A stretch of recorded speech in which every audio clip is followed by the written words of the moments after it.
What's going on, everybody? We're back at it again. Back at it again. We got to talk about Umar.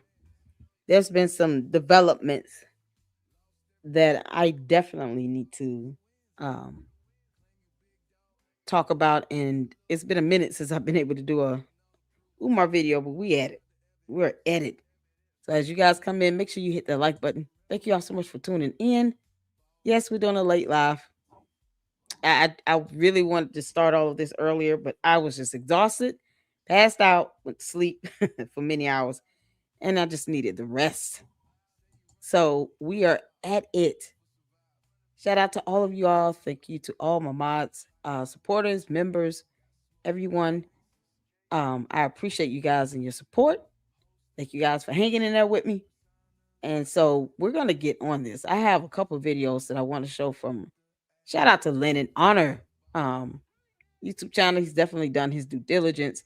He's almost at 90,000 supporters. So two of the videos we play are going to be from him in his channel. He had Lenae Stacks on as a guest talking about some litigation going on between her and Umar.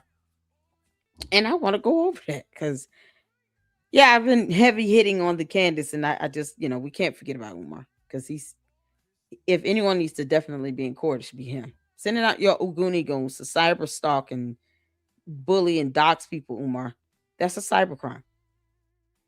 It's a crime. So we want to definitely check out what's happening here. Shout out to all of you. Shout out to Lenae Stacks. Showing everybody how it's done. You don't have to let Umar here and bully and harass you or his Oguni goons.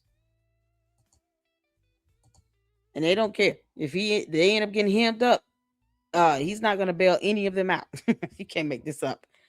What's going on, y'all? I appreciate y'all for coming in. Thank you so much for tuning in. Hey, Sarah. Shout out to my mods. How you doing? Hope all is well. Happy Thanksgiving. I haven't seen you in a minute. I know it's been a while since we got in that Umar video, but we're here. We're here. we're gonna get into this information. I had some emails that went to my spam folder. I can't believe it. But shout out to Dr. Is it Nene? I think it's Nene. Oh my god, y'all. I gotta show this video she created. And I'm based on the name, I'm gonna say it's a she, but you can correct me if I'm wrong. Umar is a scammer. Okay. Nene thinks he's above the rule of law. Okay. The real rebel. What's going on? Umar's a scammer. Yep. I refuse to call him doctor. I just, Umar, you're not licensed or certified, so I don't really care how you feel about that. He's a clown. If you guys see the thumbnail, that was a actual photo from the video from Lyndon Honors video he did about this, where he was actually in court. So we put Oompa Loompa in the thumbnail, and I tried to cover up the other faces that were sitting next to him with the actual title, but Umar was sitting in a real court. Real court. So it's very possible to be able to find him and serve him. If he truly feels like he's innocent or something, he can always go to court, but he doesn't do that. So I had to use it as a thumbnail because it seems like a rarity. What's going on, Jesus? Come now. How you doing? He needs to be in jail, not just court. Exactly. He stalks people. He put people's lives in danger. He doesn't even care about his own daughter, who's been, who's had some mental health issues to come about on social media. Instead of him helping her, she's made the allegation that she believes her father is sending people after her to kill her. Like it's just disgusting. And he has not made any attempt to reach out to her, to actually see her in person, do a video call, a video chat, see how she's doing. None of that. That makes you look suspicious, Umar. That's quite an allegation for someone to make, especially against their own parent. And with you not responding and not doing a damn thing to try to smooth things over with your own daughter, I mean, it makes you look heavily suspicious. So, that goes to show how much he cares. So it's always awesome to see people fighting back through the court of law and holding him accountable. That's exactly what more people should do. What's going on, Mira? Hello again. Adding a bit of strength for you in the chat. I appreciate it. Thank you so much, you all. What's going on, CC? Hey, y'all, sweetie pies coming in the chat. Thank you all so much. Make sure you guys hit the like button coming in. So let's keep this video up in the algorithm. Shout out to Lynn and Honor. This is something that people just need to hear, and hopefully will inspire others. You know, don't be afraid to take legal action if you need to. That's why we have our judicial branch of government to seek legal recourse, especially in civil matters where dealing with someone like a Umar, you're not going to be able to resolve anything with him directly. You got to take his ass to court. Umar putting out hits on people with Oguni goons out here on the internet. Child, please. And then they get named in a lawsuit, like that Poetic Flacco person. They don't want to get mad about it and dox everybody. No, you you're being alleged of doing something.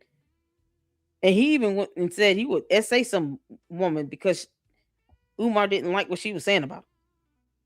Another grown man talking about he's going to essay a female because she said something bad about Umar. And it's not even bad. Everybody's entitled to their opinion. He's a scammer.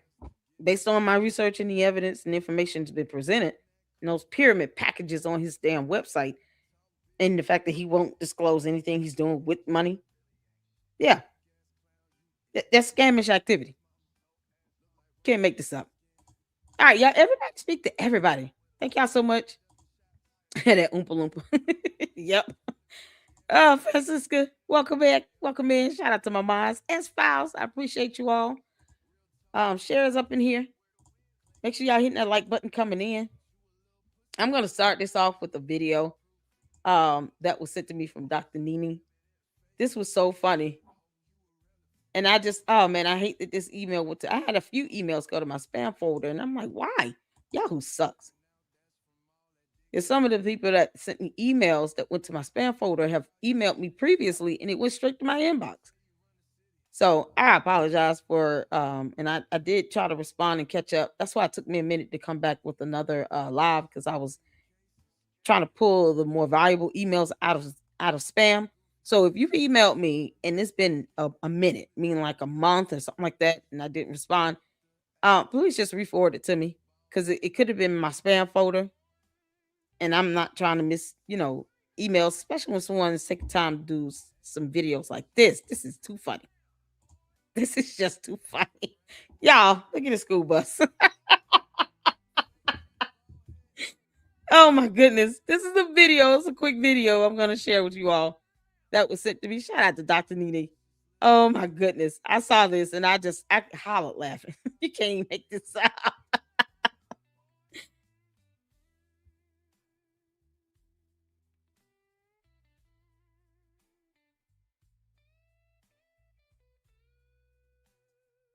Hold on. What? I like to ask for Jay Witt. I got attacked in April Chapman premiere earlier for calling Jason Goodluck complaint pastor Amanchuku's sermon. What the heck? The wheels fell off the bus. It has no battery in it. How you doing, Mila? Fran said Yahoo limits the storage now, like Gmail need to do cleaning. Oh yeah, I have to, and I have to. I mean, I get so many emails, about information that, some of it is like the same, I guess the same topic or email coming from multiple people. So um if that happens, I'll respond. If I see it, if it goes to my spam folder, I just didn't see, and I don't check my spam folder every day. I guess I'm gonna have to, because Yahoo's weird. But sometimes I just respond and then I'll delete it because it could be repetition, and it just kind of helps me to maintain my sanity and not have the my email kind of blocked up like that. So I unfortunately I do have to delete some of these emails out just to keep space, because Yahoo is full of crap. I don't know what they doing. So shout out to you all. I got some emails coming in from many of you, and I just want to at least make sure you guys know that I've read and responded to it. Um, yeah, just seeing these emails. Oh my god. So at least I can acknowledge it, even if I have to clear up space, because it could have been something I already talked about. But if it was in my spam folder, I'm sorry, I didn't get it. I'm so sorry. It's crazy.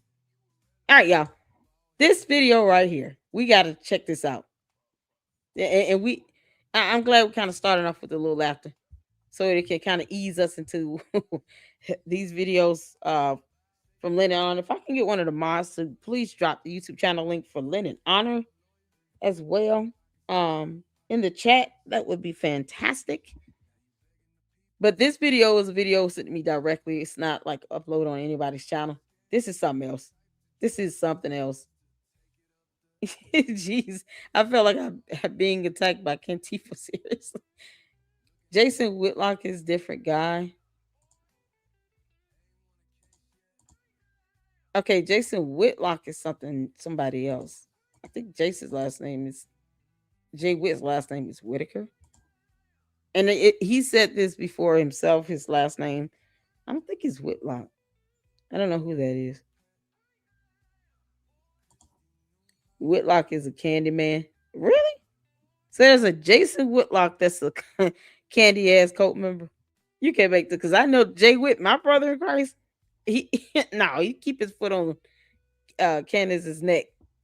Yeah, his last name is Whitaker. So I don't know. Yeah, I literally typed Jason Whitlock. Okay. I feel tense already. See, I need that humor. I'm so sorry. I'm sorry that happened to you. Oh, this is crazy. All right, y'all, let's get to this. It does have some sound. Thank goodness. So it's 17 seconds. Y'all put a one in the chat when you can see it in here. Let's go. Oh no. You can't open. You gotta be kidding me. What the heck? Hold on, let me. Okay. Let me pull it out of my folder. That's what happened. I moved it. Okay. Let's get back to this. I don't know if y'all can hear it already. Y'all, this is epic. It's so epic. Let me share it again. Here we go. Here we go. Oh, there it is. There it is. Yeah, I'm gonna do this. All right, y'all. Let's get to it.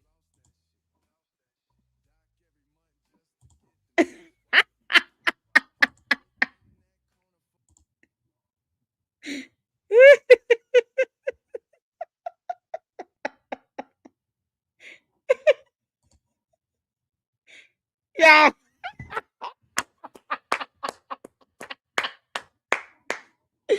Shout out to Dr. Nene.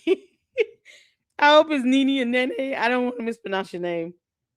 You can't make this stuff up, y'all. This it's magic school bus. Oh man. And Jay Witt podcast. Shout out to Jay Witt. He actually went to the school and did another tour, I think, the week of Thanksgiving. And we went over that portion of the video, and he actually recorded the bus. Y'all, you can't make this up. I gotta play this again. Oh, boy. That magic school bus.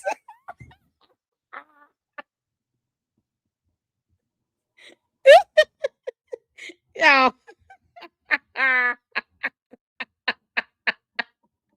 You got a rocket on it.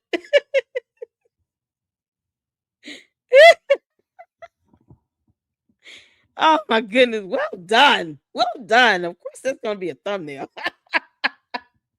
Oh, that's too funny. Um, Lenae Honor YouTube channel. Lenon Lenae Honor. Let me see. I can pull up the y'all. Shout out to Dr. Needy. That was epic. I love this video. I love it so much, man. Y'all keep it coming. Oh man, Umar, we know you had that bus. You literally planned on putting kids on that dang on bus. You out your mind. You can't make this up. All right, so here is Lenae Honor's channel. I'm gonna share the video as well. What's going on, Dr. CB? How you doing? True beekeeper. Looks like the termites are holding hands to keep it together. I know, right? Oh man, this bus. Yeah, I don't advocate for anyone to get attacked. I just don't. And it's April actually doesn't care for Candace either. So Jason Whitlock. Oh my goodness. Bonjour, what's going on? Hello, y'all. How you doing, Umar? School goes to space. I know, right? You're safe now, Mira. Yes, this is a safe space. We don't do all of that. I don't believe in docs. I don't believe in any of that. I don't care how mad, or I'm not even gonna say mad at this point, because after 5 going on 6 years on YouTube, you're just gonna have, you know, content creators, other YouTubers and stuff are gonna say something because they think they're protecting somebody that thinks that they're a god on earth, and they're not. They just I don't have to protect and defend anyone. I just present the information, and that's pretty much that. And I'll let people decide how they want to take that in, but mm-mm. I'm not going to turn around and dox those people. As bad as Candace Owens is out here trying to dox people and get information on people that have nothing to do with anything, I would never turn around and do that to her kids. I just wouldn't. And whatever's out there publicly about her, it's out there. Same thing with uh George Farmer, aka Boys Club. I don't put anything out there about them that is not already out there. As horrible as she is with just completely disregarding that law, because she won't go over it. So she'll let her candy ass cult members believe that her doxing somehow is legitimate. No, it's not. They don't understand what doxing is, what type of information is considered doxing, personal identifiable information. They have no concept of that. So when I see them in the chat trying to defend her doxing, I'm like, and she'll never tell them what the law is, so she'll just leave these people into the void, and all of these people come down, bring them all down with her, having them believe that it's okay to go finding and cyber stalking people on social media to try to dox them and put their information out there. Somehow, yeah, in their world that they think that's okay, but no, she gonna catch the right one on the wrong day. That's all I'm saying. They gonna sue the crap out of her. So I don't even, nah, man. If you were out it like that, no, I don't advocate for that. It's so crazy. You're safe over here, honey. Oh my God, y'all, this bus. Okay, we're gonna get to it. I want to just first shout out to, of course, my moms, and let you guys know about the second channel. So that was rebranded at one point to be a Tommy G Clipper, but because it has been very difficult for me to try to keep up with clipping his content, and then it's not like I can just directly upload it. I have to actually edit and then save and upload it, and it took a lot of time. So what I did was, renamed my second channel to the Lady Luck Club with Sweet Tea.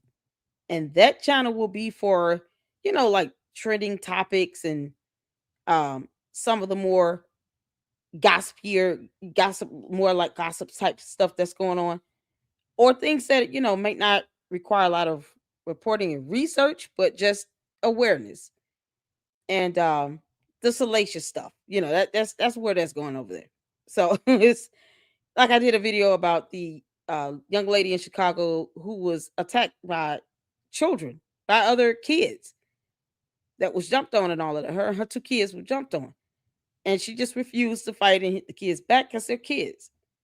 But I talked about that in the members only. And so I'm like, okay, I want to have that second channel be for those types of topics and conversations. And there's a few things I want to, talk about over there. So it's easier now for me to live stream directly to my second channel than it is to try to clip and do all this editing and stuff that I don't like doing. For Tommy G. Tommy G is a fantastic content creator. So you guys make sure you check him out. But I have to right now just do what's more um well, I guess what will save me some time. I still have a regular job. I have kids and stuff like that. So it's easy for me to just live stream something different over there than it is for me to try to edit videos and all of that. But Tommy G is definitely worth it. And I appreciate the opportunity. And maybe hopefully, once these two channels get up to where they need to be, I'm trying to aim for 30,000 supporters here in the LLC. And with the LLC with Sweet Tea over there, I'm trying to get at least to 2,000, and of course get the 3,000 watch hours to get it monetized. And that would just be fantastic. So shout out to you guys. If you can, please make sure you go over there and subscribe. Please do that. So here is the second channel, completely rebranded. And let me drop the link as well so that you guys can see. Let's see. Here it is. And you guys can go over there and subscribe. And you're into the type of that type of content where it's we dropping some tea on some things and checking out what's trending and stuff like that. You'll definitely enjoy that over there on the second channel. All right, so we're gonna get to it. Let's start off with this first, and that's the YouTube channel for Lady Luck Club with Sweet Tea. Let's see here. Dr. CB said I had to stop watching Diddy Doc and hit you up when they said his name is Nature Boy. I used to. He said his name is Nature Boy. Yeah, we got to get a couple Nature Boy episodes in too from Hood Horrors. He's doing a new series on Polite. We already checked that out. The second episode of that series. Hood Horrors is fantastic. I love his storytelling.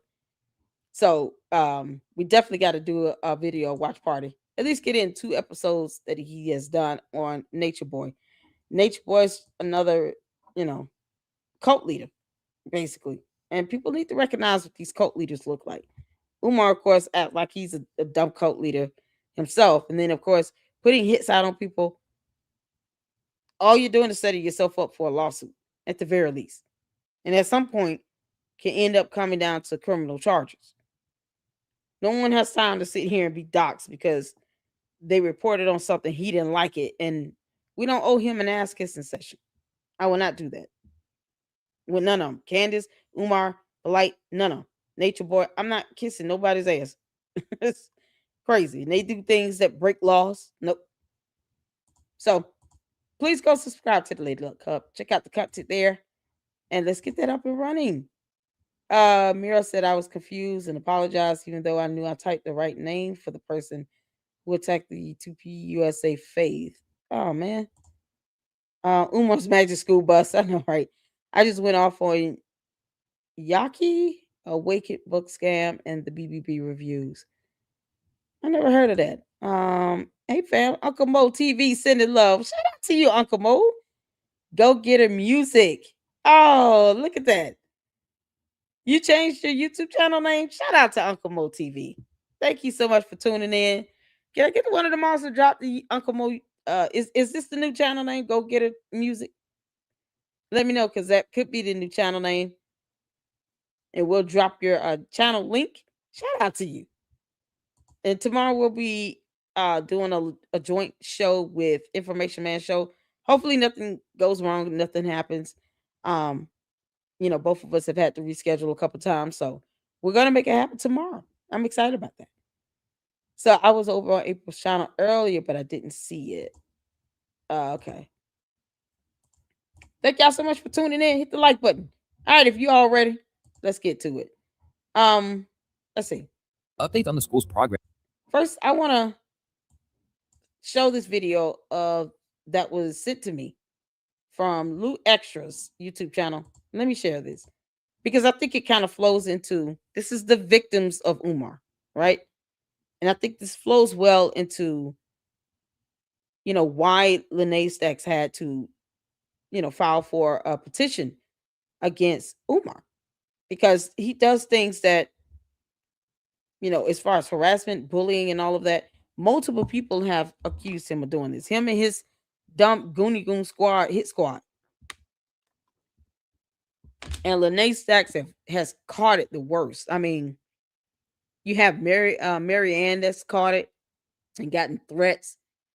You got people out here literally sending threats on his behalf.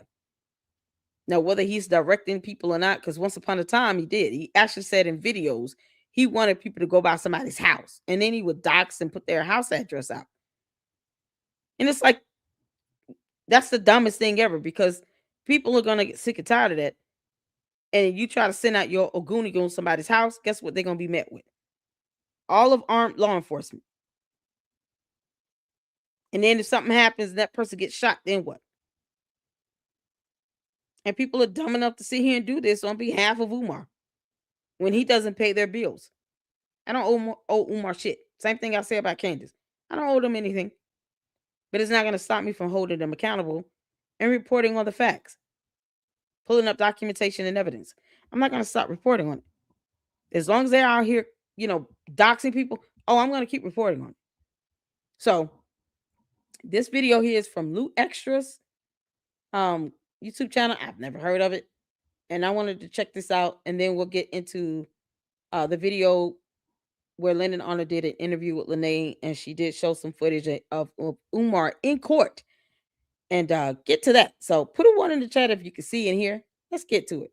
Dr. Umar has had his fair share of controversies since establishing himself as the Prince of Pan-Africanism, a movement known for addressing issues in the Black community and promising change through education. Black queens forever, snow bunnies never. I said black queens forever, snow bunnies never. I said black queens forever, snow bunnies never. It is consciousness over the cookies.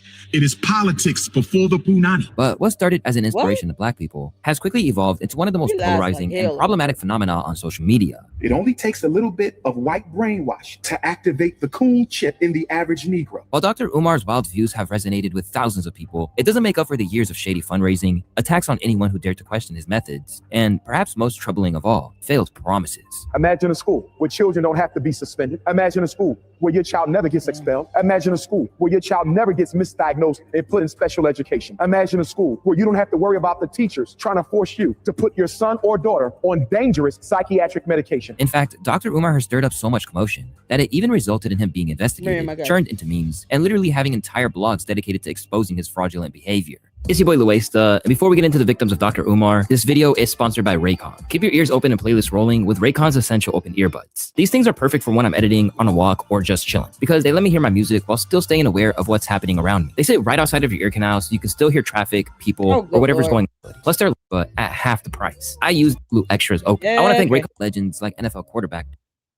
When St. Paul's College was on the verge of shutting down, after decades of serving Black students and producing legends like NFL quarterback Darryl Green, Dr. Umar, who had built a reputation for fighting for Black education, saw this as the perfect chance to take his legacy even further. But this is where things get interesting, because instead of helping to keep the school alive, he offered to buy the entire property and transform it into his own vision. Brothers and sisters, ladies and gentlemen, I am happy and elated to report to you today that we have found the location for the very first FDMG Academy, the Frederick Douglass and Marcus Garvey RBG International Leadership Academy for Pan-African Excellence. After negotiating with the school authorities, they offered to sell the college for $3 million, with a down payment of $150,000 to seal the deal. However, Dr. Umar didn't have that kind of money sitting around, and with just a few months to raise the funds, he was forced to try a strategy that marked the beginning of a complete change in his career moving forward. Ladies and gentlemen, brothers and sisters, community stakeholders of the African race, I implore you, I beg you, I summon you, and I petition you to donate to this cause, donate to this fundraiser. Let us show the world that we care enough about our children and enough about our history and enough about our ancestors to keep St. Paul's College in the hands of the African American community and in the hands of Dr. Umar Johnson and in the interest of African children. Before this time, Dr. Umar was known for speaking about issues Black children face in the American school system. He even had entire books written on these issues, which also detailed what Black parents can do to handle some of these challenges. But it never seemed like it was about personal advancement before. Instead, he seemed like he was genuinely moving out of the passion he had for his community. But as he began building his new school, we would begin to see a whole different side of Dr. Umar. In the next 30 days, nearly $150,000 was raised, which was a good start for his vision. But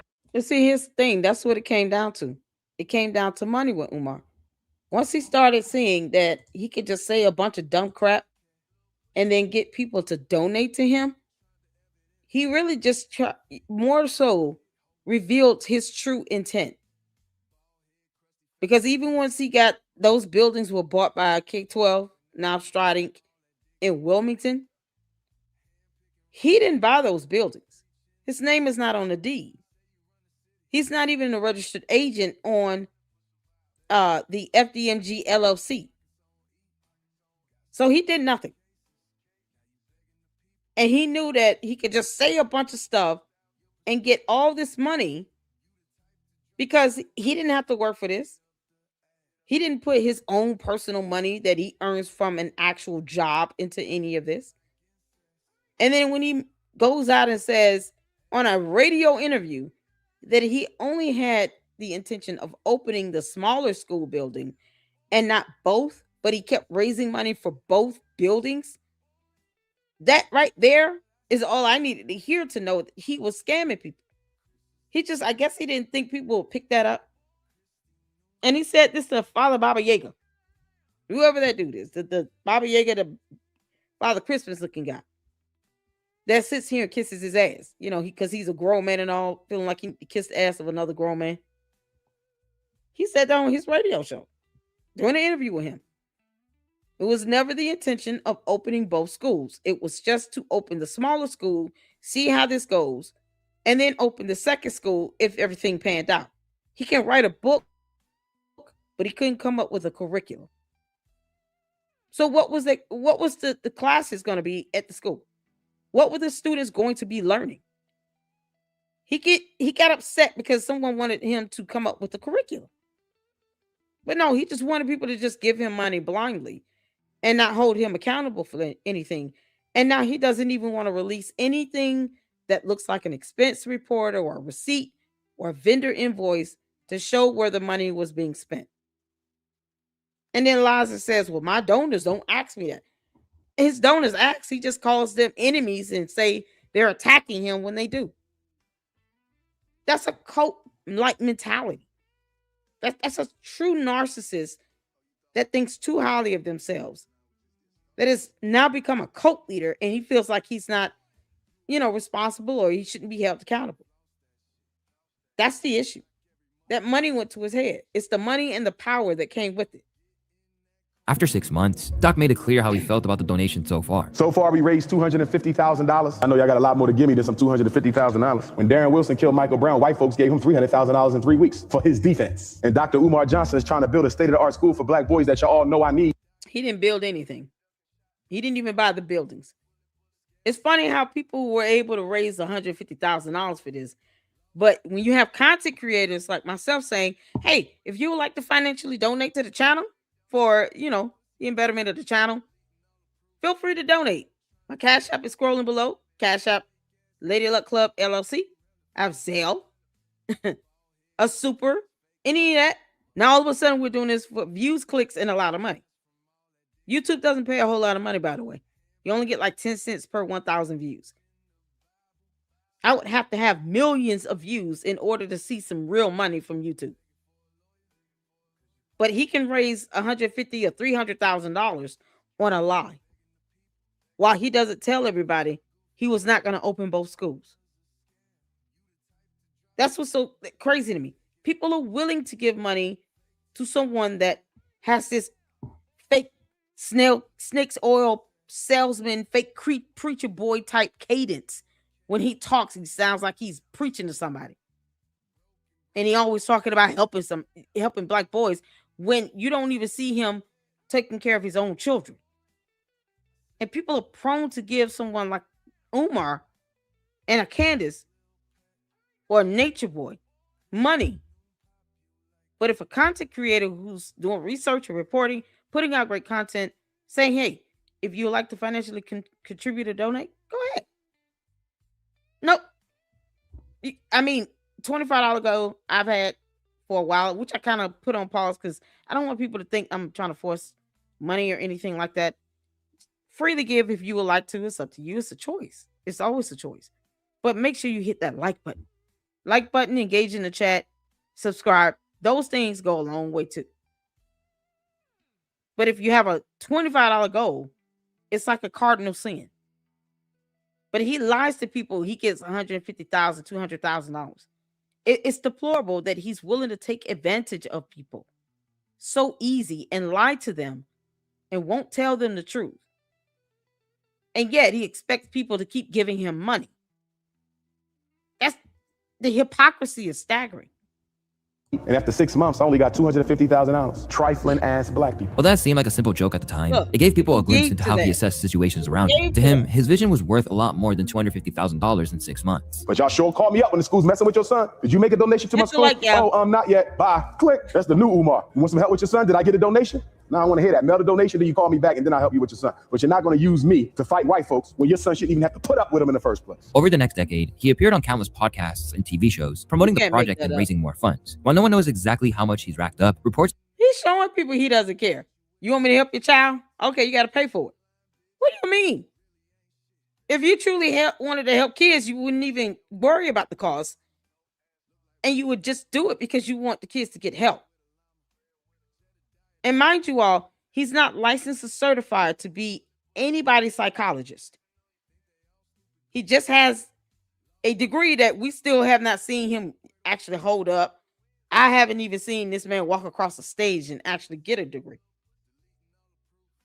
It could be faked. Who knows? That could be the greatest con ever with this. But let's say he just got a degree. He still doesn't have a license or a certification.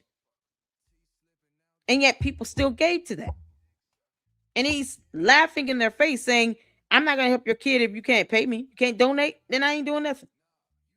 How would he know who's donated and not donated if he's not keeping a paper trail? That's the $1 million question.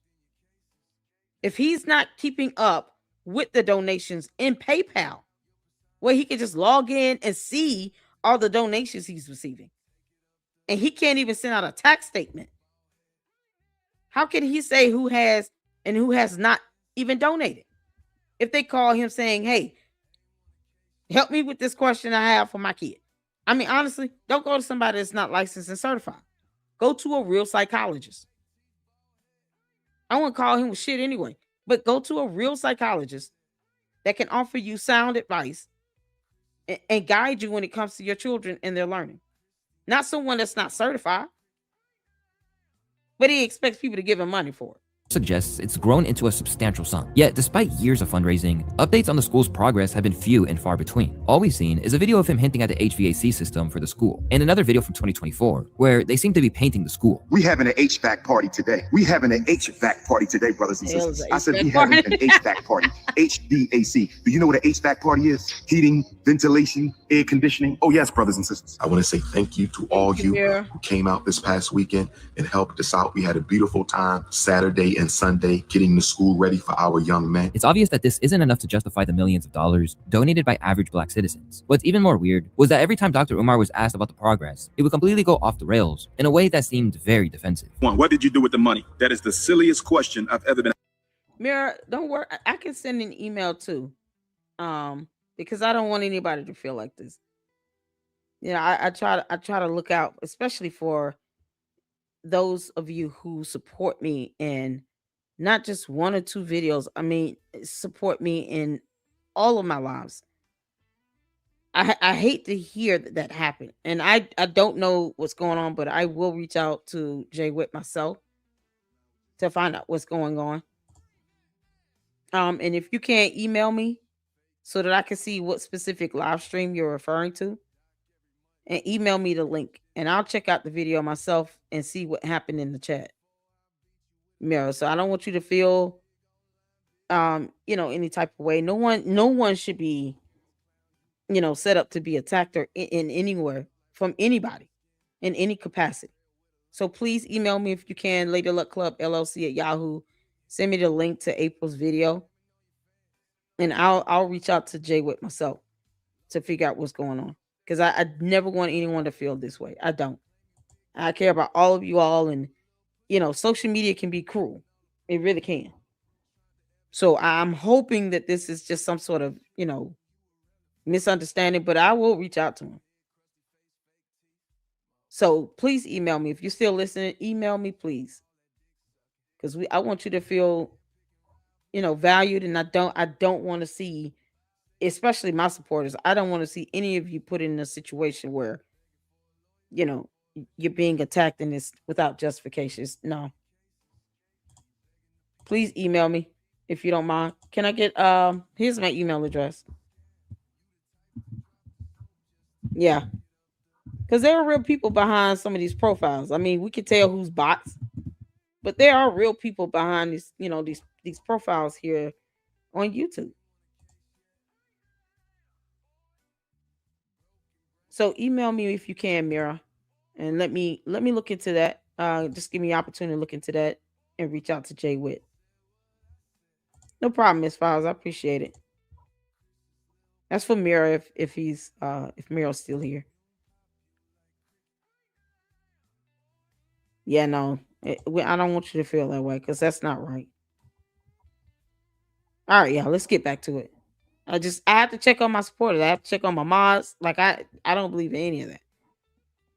So that's there for Mira to email me and just kind of let me know what's going on. All right, let's get back to this. Next, what did you do with the money? Well, I think you can see what I did with the money. We got 4 buildings. I think you can see what I did with the money. And then he would go on to demand for more. In the meantime, you need to hit the Cash App, $FBMG school. We're getting close to the finish line. But after a while, most people started to see through the smokescreen and began asking serious questions. Did he ever use that donation money to build that school? Meanwhile, some of his dedicated followers still had hopes that the school was still being developed, as they kept believing his promises. The school will then be opened for the fall of 2021? No, sir. We're looking to open up the school the fall of 2022. If we are fortunate enough to conclude renovations on the Marcus Garvey building and Turner Gymnasium this summer, we look to open up the school next summer. So that would give us 12 months of leeway to comfortably make sure we have everything in place to receive our young men, not this coming fall, but the following fall of 2022. But the rest of the Black community believed that he was a complete fraud, scam artist. However, on the 26th of July, 2025, things would take the most unexpected turn. This morning, I received a text message from one of my homies. He needed Dr. Umar to send him a couple dollars. I logged into my account Who's that homie again? He never said who that homie was. Umar, you dox everybody else. Why don't you just give us the first name of this homie? Because I would be shocked if he gave anybody money. Umar's not the type of person people call and ask for money from. Because he never has any money to give. And of course, he's the one that's so used to getting money. He can't even prove where the money is being spent. He said, how can y'all look at this and say that you don't know where the money's going? We can look at both of those bandos in Wilmington, Delaware, and ask, where did the money go? Because they're not opened. One of them is so contaminated, it's not even funny. Yeah, we can look at those bandos and ask where the money went. Because you're damn sure not putting it in the bandos. You can't make this up. To check my balance because I haven't done so since I left for South Africa back on July 10th, only to discover that I could not log into my account. And if you think that was bad, just wait, because it gets even crazier. So then I called the bank, and the bank told me that my personal account, as well as the independent Frederick Douglass Marcus Garvey Academy account, have both been frozen. And I was told that there is an investigation into my personal account, as well as the school account. I asked them, was this due to suspicion of any fraud on my part? I was told that it was not due to suspicion of any fraud on my part, but I was told that it was due to suspicion of fraudulent activity. While this might not be entirely impossible, given the recent suspicions surrounding the academy he claimed to be building, it ultimately came across as nothing but an excuse. Because how do you explain calling a bank concerning your frozen account, and the first question you're asking is to know whether it was locked due to fraudulent activities on your part? Yeah, that's pretty sus. And instead of providing evidence of his interaction with the bank to at least make his story more believable, Dr. Umar would double down. So the Prince of Pan-Africanism, for the first time in my life, is without any digital currency. For my loyal supporters, if you can spare a few dollars so I can take care. Email me S-Files. Now I understand. So he gave Jason Whitlock, and they assumed he was talking about Jay Witt. Okay, I got it. Can you email me that so I can email Jay Witt myself? Appreciate it. Of Queen Mother Ifa Tunde and myself until my bank account is frozen or canceled so I can get my money back and open up a new account. Please hit my Apple Pay or hit my PayPal. Asking for more donations in the midst of all this controversy was completely insane. But to play devil's advocate, the doc did claim that the fraud attempt on the accounts could possibly be related to his ex-girlfriend Medea, who exposed him for being broke, or a random man known as Pastor Boosie. I believe Medea and Pastor Boosie were fraudulently trying to get into my account, and if we find out that's the case, they will be sued and possibly arrested because fraudulent activity on a bank account is a federal offense. But alleging someone committed some sort of criminal activity is also a crime. Umar, you know what's so crazy? He never filed anything with the bank and showed proof that he filed the complaint with the bank because he felt that they were doing something fraudulent. Why didn't he follow up by filing a complaint with the bank? And what's the name of the bank, Umar? You clown. What's the name of the damn bank? Who is this homie you were about to send money to? If you actually believe someone is tampering with your bank account, wouldn't you file a complaint with the bank? They would not call you. And then you turn around and ask, is it due to any fraudulent activity on my end? No one asks that question arbitrarily unless they feel they've done something that could be looked at as fraudulent activity. But if you know you have not done anything fraudulent with your own bank account, and he claims he had a bank account for FDMG, which is baffling to me because he's not the registered agent for the FDMG LLC. So how did he get a bank account open for the FDMG LLC? He's not the registered agent. He has no ties or connection with it. But he's talking about FDMG has his own bank account. How? I mean, I know he's lying like hell, but let's just say for argument, there's a second bank account. If it's for FDMG LLC, he's not the registered agent. How did he open that bank account? And why is that not something he's not even willing to say what the name of the bank is where these accounts were opened? But he wants everybody to hit up his PayPal and his Cash App. You can't make this up. Umar's a clown. Immediately, people thought it might just be a ruse to cover up something even darker. It seems like Dr. Umar is trying to set up for him to say, yo, they stole the money, bro. This becomes so much worse when we consider the fact that he ran online to talk about it instead of handling it in private. Trust me, Dr. Umar, somebody charged $18,000 on my credit card like a couple months ago. I didn't go online to go tell everybody about it. I called my bank, I filed a dispute, they handled it, and within 60 days, actually, a credit. Thank you. There you go. You file a dispute. If you think something is fraudulently going on in your account, you file a complaint, a dispute. That's the actual term. You file a dispute with the bank's fraud department. That's not something you just go to the internet and then go and falsely accuse someone else of doing, because that false allegation is also, it's defamatory, and it could lead to him catching criminal charges because he's falsely accusing someone else of committing fraud with a bank account to which we still don't know the name of the damn bank. What the hell? And produce zero evidence. No evidence. It's false and misleading statements. And if they want to sue him for that, they could. Because you're alleging someone committed a crime with no evidence. It's like these stupid cult leaders don't understand definitions of terms here. And he could care less about a law. It'll be back like immediately. But in 60 days, they sent me a letter and they said, motherfucker, yes, niggas tried it, but they didn't win. You got your money back. No harm, no foul. Dr. Umar, why are you online telling people you broke and you need, like, come on, Dr. Umar? Dr. Umar, bro. At this point, people were convinced that he might be pulling some serious BS and could be heading behind bars. Dr. Umar's scamming ass is going to prison. As the real truth about the progress of the school remains a mystery, it wouldn't be a stretch to label the thousands of donors as victims of Dr. Umar's web of confusion. But while we're on the topic of his victims, I think it's important to go through a few of many individuals who've caught the brunt of his antics in the past years, starting with the man who is no longer here to tell his side of the story. During an Instagram live in May 2021, Dr. Umar seemingly took shots at the now deceased relationship expert Kevin Samuels. YouTube life coaches who are trying to build a platform by making black women feel bad. I don't like it. I can't appreciate black men trying to make a dollar off of making black women feel bad. Although the black activists never directly called out Kevin Samuels, it wasn't long before Kevin issued an indirect response where he mocked Dr. Umar. Talk to us more like Umar. The Prince of Pan-African. Big Papa's in the house. Run my donations. I mean, shout out to Umar. I got no problem with the dude, but I think it's funny y'all keep coming over here asking everybody to talk like Umar. Queen Mother God, Cocoa Butter in. Even after getting trolled, Dr. Umar stood his ground, insisting that he wasn't referring to Kevin specifically, further dismissing him as flat out dumb. Comments were not particularly directed to that gentleman. I make it a point, when at all possible, to not respond to individuals whose intellectual competence I consider to be far below my own. After this, Kevin Samuels was seen to back down in an interview with DJ Vlad, stating that he had no problem with Dr. Umar. So I guess that probably got shown to him and taken out of context. I can see how it kind of been insulting. And my point of making that reference was not to say he's a bad person. Yet, while Dr. Umar's beefs with Samuels was relatively mild, one person he's never held back from attacking at every opportunity is the former president of the United States, Barack Obama. Over the years, Dr. Umar has made it his personal mission to call out the former president, often being completely disrespectful. Barack Obama was a flunky, he was a functionary, he was a stool pigeon, and he was a puppet, and yes, he was a coon. However, his attacks weren't limited to bare name-calling, as he would repeatedly portray Obama as the architect of what we know today as the woke agenda, particularly when it comes to the LGBTQ issues in the black community. One of the reasons Barack Obama was made... While Umar is hiding out in Hyde Park, talking about how somebody's mouth is not as strong as a man's jaw, while he's actually taking photos with people in the LGBTQ community.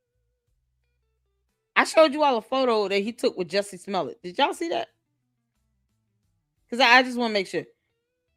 He's taking photos with members of the LGBTQ community, but he goes around and then he degrades and dogs it out. I don't even, like, Jussie Smollett is gay, right? Why would any member of the LGBTQ community take time to do a photo with him as bad as he's dogged out their community? While Umar, you still go to Hyde Park again and do what again? Which is a notorious hangout spot for LGBTQ. What? Can't make this up.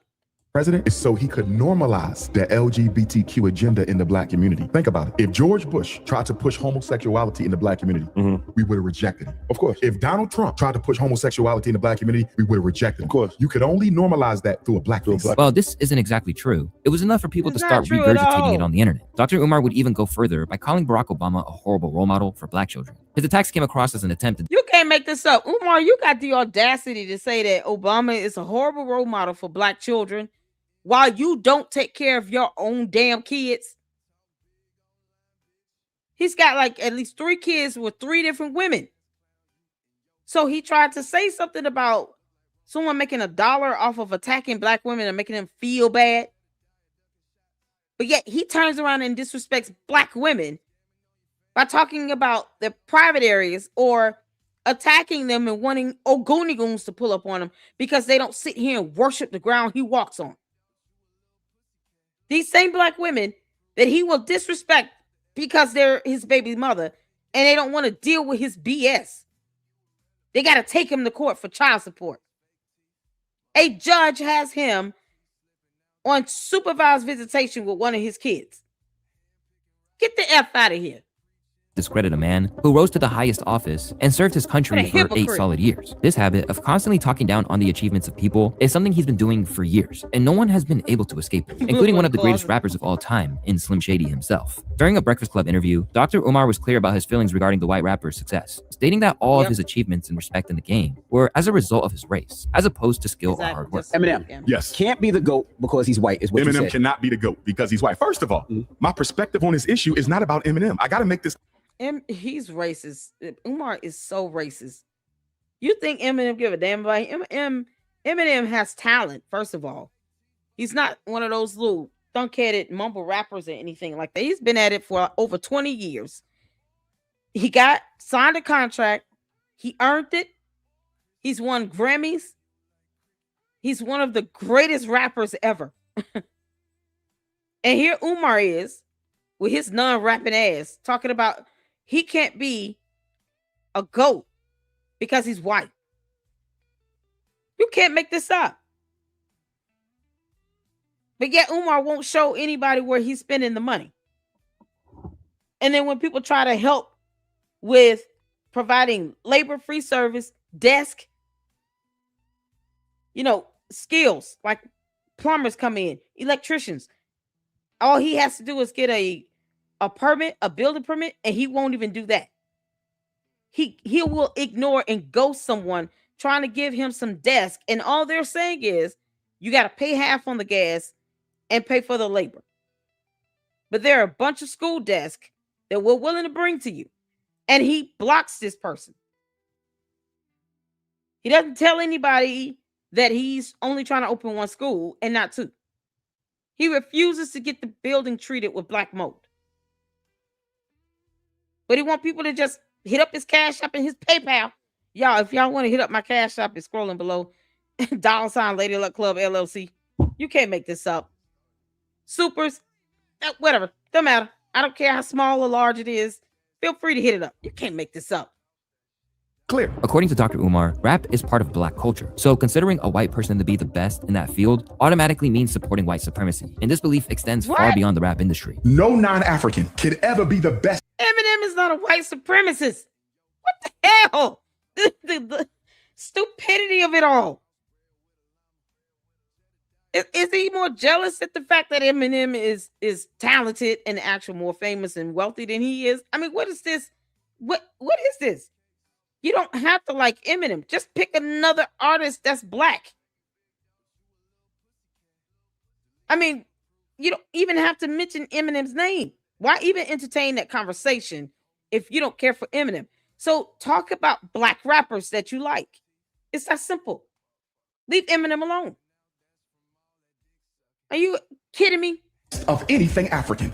It is an insult to the ancestors, it is an insult to the race, and it is an insult to every black person. On the surface, it seems like he's simply defending black people and their interests. But when it comes down to taking care of his own black family, the story isn't quite the same. Throughout his career, Dr. Umar has had children with multiple baby mamas, despite being someone whose entire brand is built on black people being more responsible, especially with their families. You'd expect a public figure with this rep to at least keep his family close. But we learned from his daughter, Dr. Umar is often nowhere to be found. My biological father is Dr. Umar. I'm 22 years old now. My dad has never been to anything important, no graduation, no birthday parties, nothing. He has not been in my life. You can't get on Instagram and get on social media and portray to be an activist and talk about how black kings need to be with black women, but you're not even in your black woman's daughter's life. Being absent from his own daughter's life spits in the face of everything Dr. Umar stands for. And he got a lot of people calling him a deadbeat and a hypocrite. He hasn't denied that this is his daughter. He knows who she is and her mother. It's giving deadbeat. Deadbeat is a deadbeat. Dr. Umar, you being an absent father to a black child is our business. Because of all the controversy after this video was released, Dr. Umar would put out a response video arguing that things weren't as they seemed. There's a lot of slander going on. There's a lot.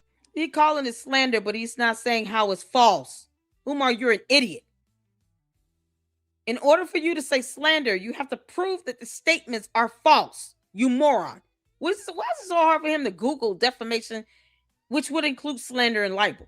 Does he even know that slander and libel falls under defamation? We have whole laws on that. He has not provided any evidence to prove the statements to be false. He can't say how his daughter lied. He can't show photos or videos where he was at her school functions or graduation, or prove that he paid child support or financially supported her. He can't provide any evidence on that. So when people say he's a deadbeat because he has no evidence to prove that he was an actual father that was present in his children's life, in his daughter's life, another whole child, he can't even see without a supervision, without a supervisor. A judge ordered him to supervise visitation. Why?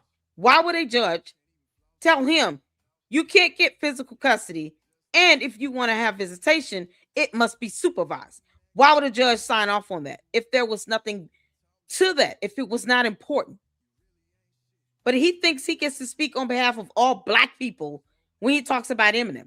No, you don't, you clown. But when it comes to him and his business, because he does look like a deadbeat and sounds like one, now all of a sudden it's nobody's business. Well, stop trying to speak on behalf of all black people, you clown. A lot of lies being pushed out there. There's people trying to use my name to build themselves up. Been paying child support since you damn near came out the womb. Deadbeat who? When can we have a sit down? Child support started, you wasn't even out your mama yet, and she took me to child support. Deadbeat who? After completely dismantling his own daughter online. But he didn't prove that he paid child support, and she had to take him to court. That means you didn't do it on your own, Umar. She wouldn't have taken you to court if you were actually financially supporting the baby. Even if you wanted the child support to start after birth and establish custody, you didn't do that. That's something that they will have you do in court. It's not like he just tried to help on his own. If she took him to court, it's more than likely because he was not doing it on his own. The hell is wrong with him? He would go on to invite her for a proper conversation. Trying to build your struggle streaming career off of my back, coming up out of nowhere, acting like you've been looking for me. Get Mama Smurf. When can the three of us have a sit down? I'm ready for this. Dr. Umar.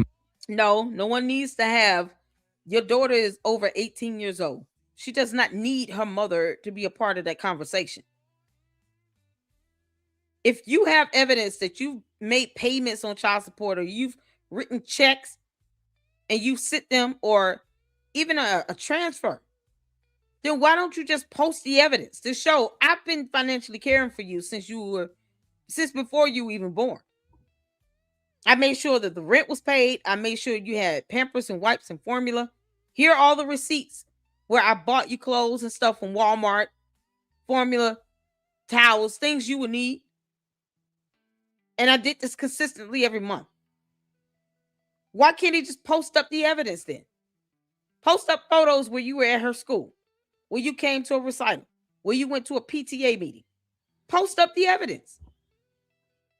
Might not be a deadbeat father, but simply providing for his daughter without being in her life just wasn't enough for people to back off, forcing the 50-year-old to threaten anyone who gets in his way. I strongly recommend you mind your business, because if you don't, you will be blocked and put in the Book of Negroes. Okay, Book of Negroes, which is nothing. Go ahead and sit here and put people in the Book of Negroes. It's not going to stop them from saying what they have to say. It's not going to stop people from saying you're a deadbeat, because you haven't proven your daughter to be a liar. A judge ordered him to supervise visitation because you can't make this up. Everyone is not lying when it comes to him. Multiple people are saying the same thing. You can't make this up. Why bring in the baby's mother? And she's 22 years old? That's how ridiculous he is. Just stupid stuff. That's his comeback. It's not, here are all the receipts where I sent money to the mother to take care of my daughter. I don't know where it went, but I sent it. Then at least that will put the ball in her court. He didn't even do that. What clown? Stop speaking on behalf of all Black people if you don't want anybody to sit here and scrutinize you when you're out being a hypocrite to your own nonsense you tell folks. Your own bullshit. He attacks women so quick it's not even funny. And yet someone else should not make money from hurting Black women's feelings. And I'm not advocating for Black women to be hurt and attacked all the time. But Umar does that as well. He mistreats Black women. He doxes them.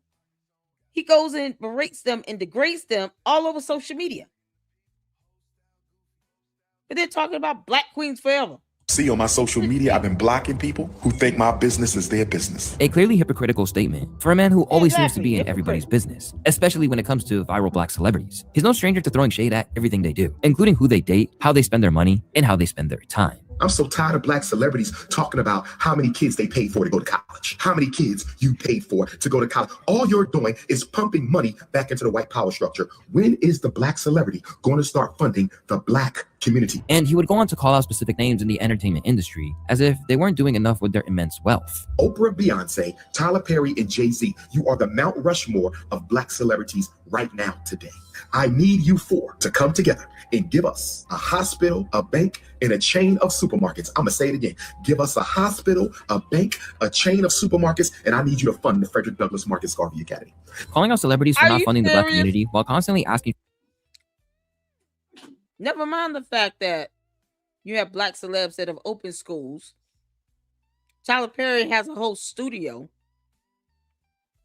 in Atlanta where he hires people in the area, in the community, to work at the studio. And now Tyler Perry done caught up in the scandal. He got a lawsuit against him for allegations that he's essayed another man. But if you're talking about opening up businesses and helping to stimulate the economy, Tyler Perry has done a lot more than Umar. Umar, where's your job?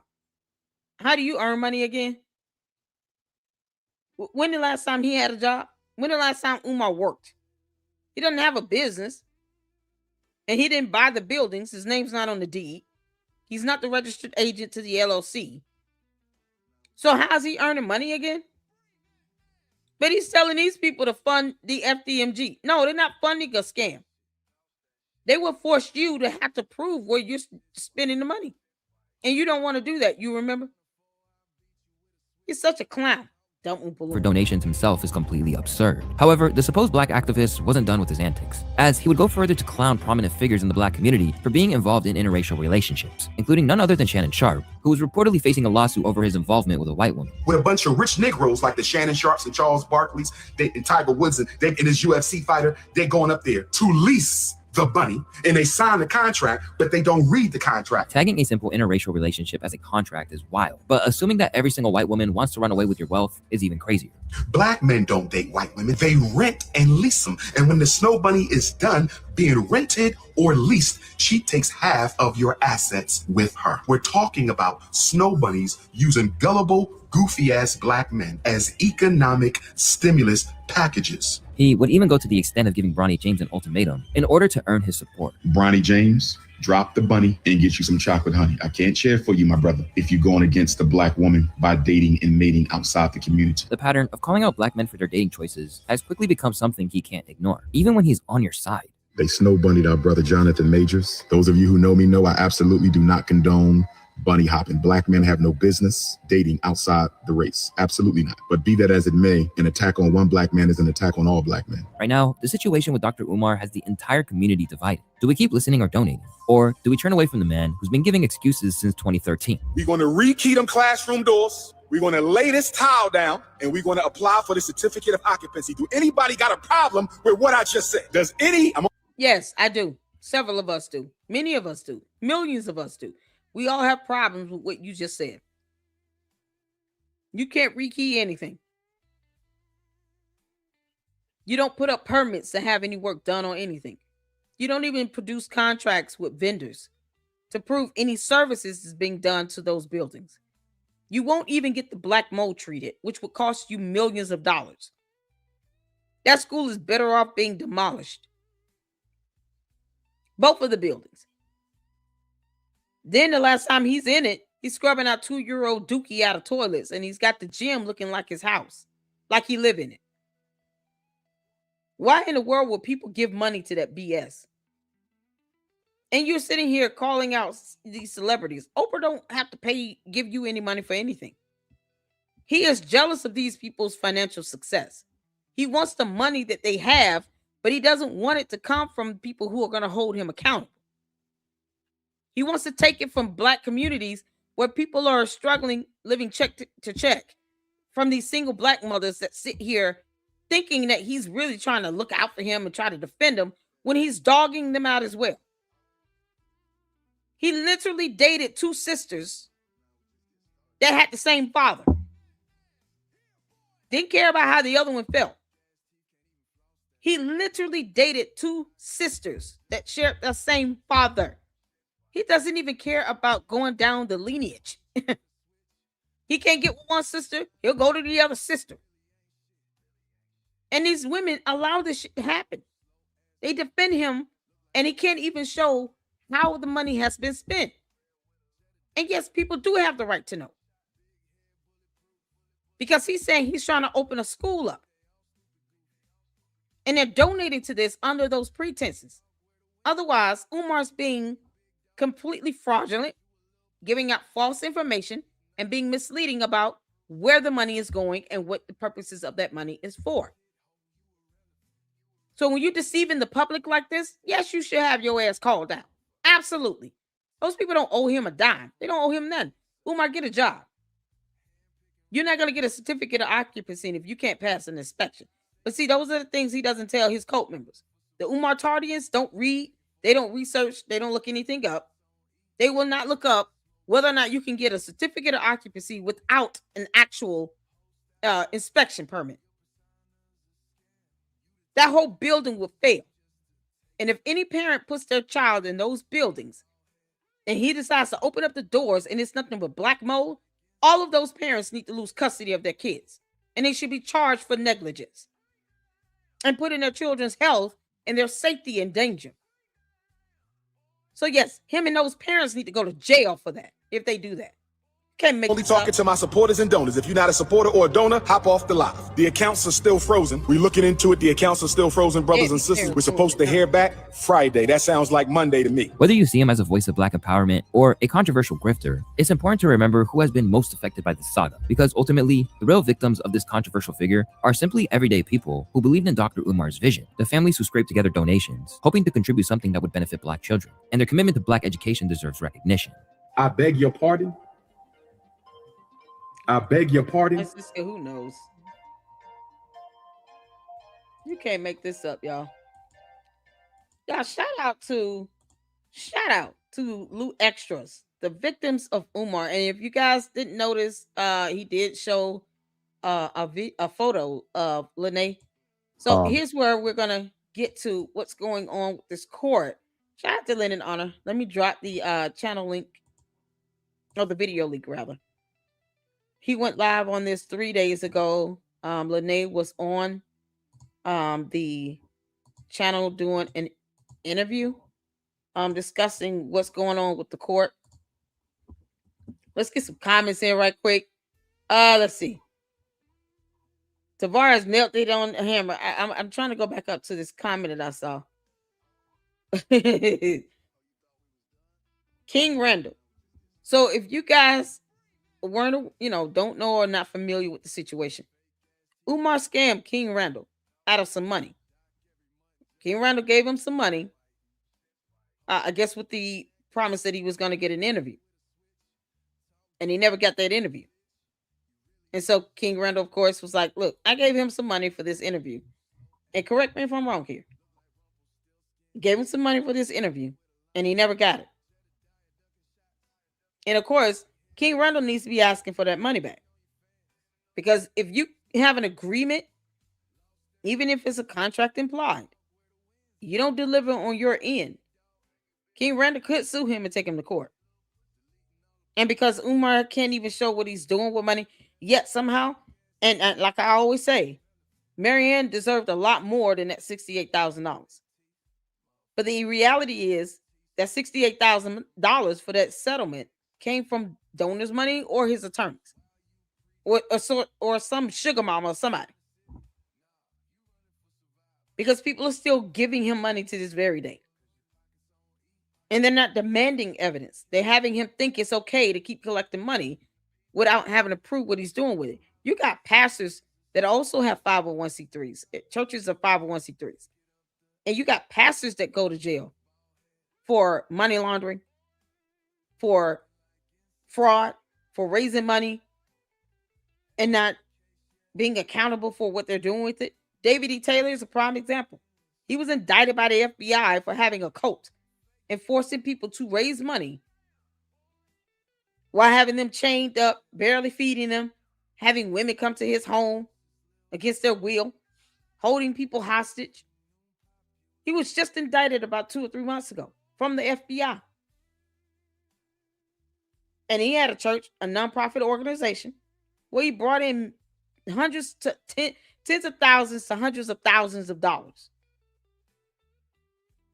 And he forced people to get on the phones and raise money up just to fund his lifestyle. So if Umar thinks he's not accountable, or he should not be held accountable for, what he's doing with this money, he's got another thing coming. It would be no different than how they would handle an investigation dealing with a pastor. Churches are 501c3s as well. So it's the school. The same way they're handling some of these pastors. And they're reporting on how they're spending money, $150 million for a plane and all this other nonsense they don't need. Same thing can happen with Umar. He's no exception to that.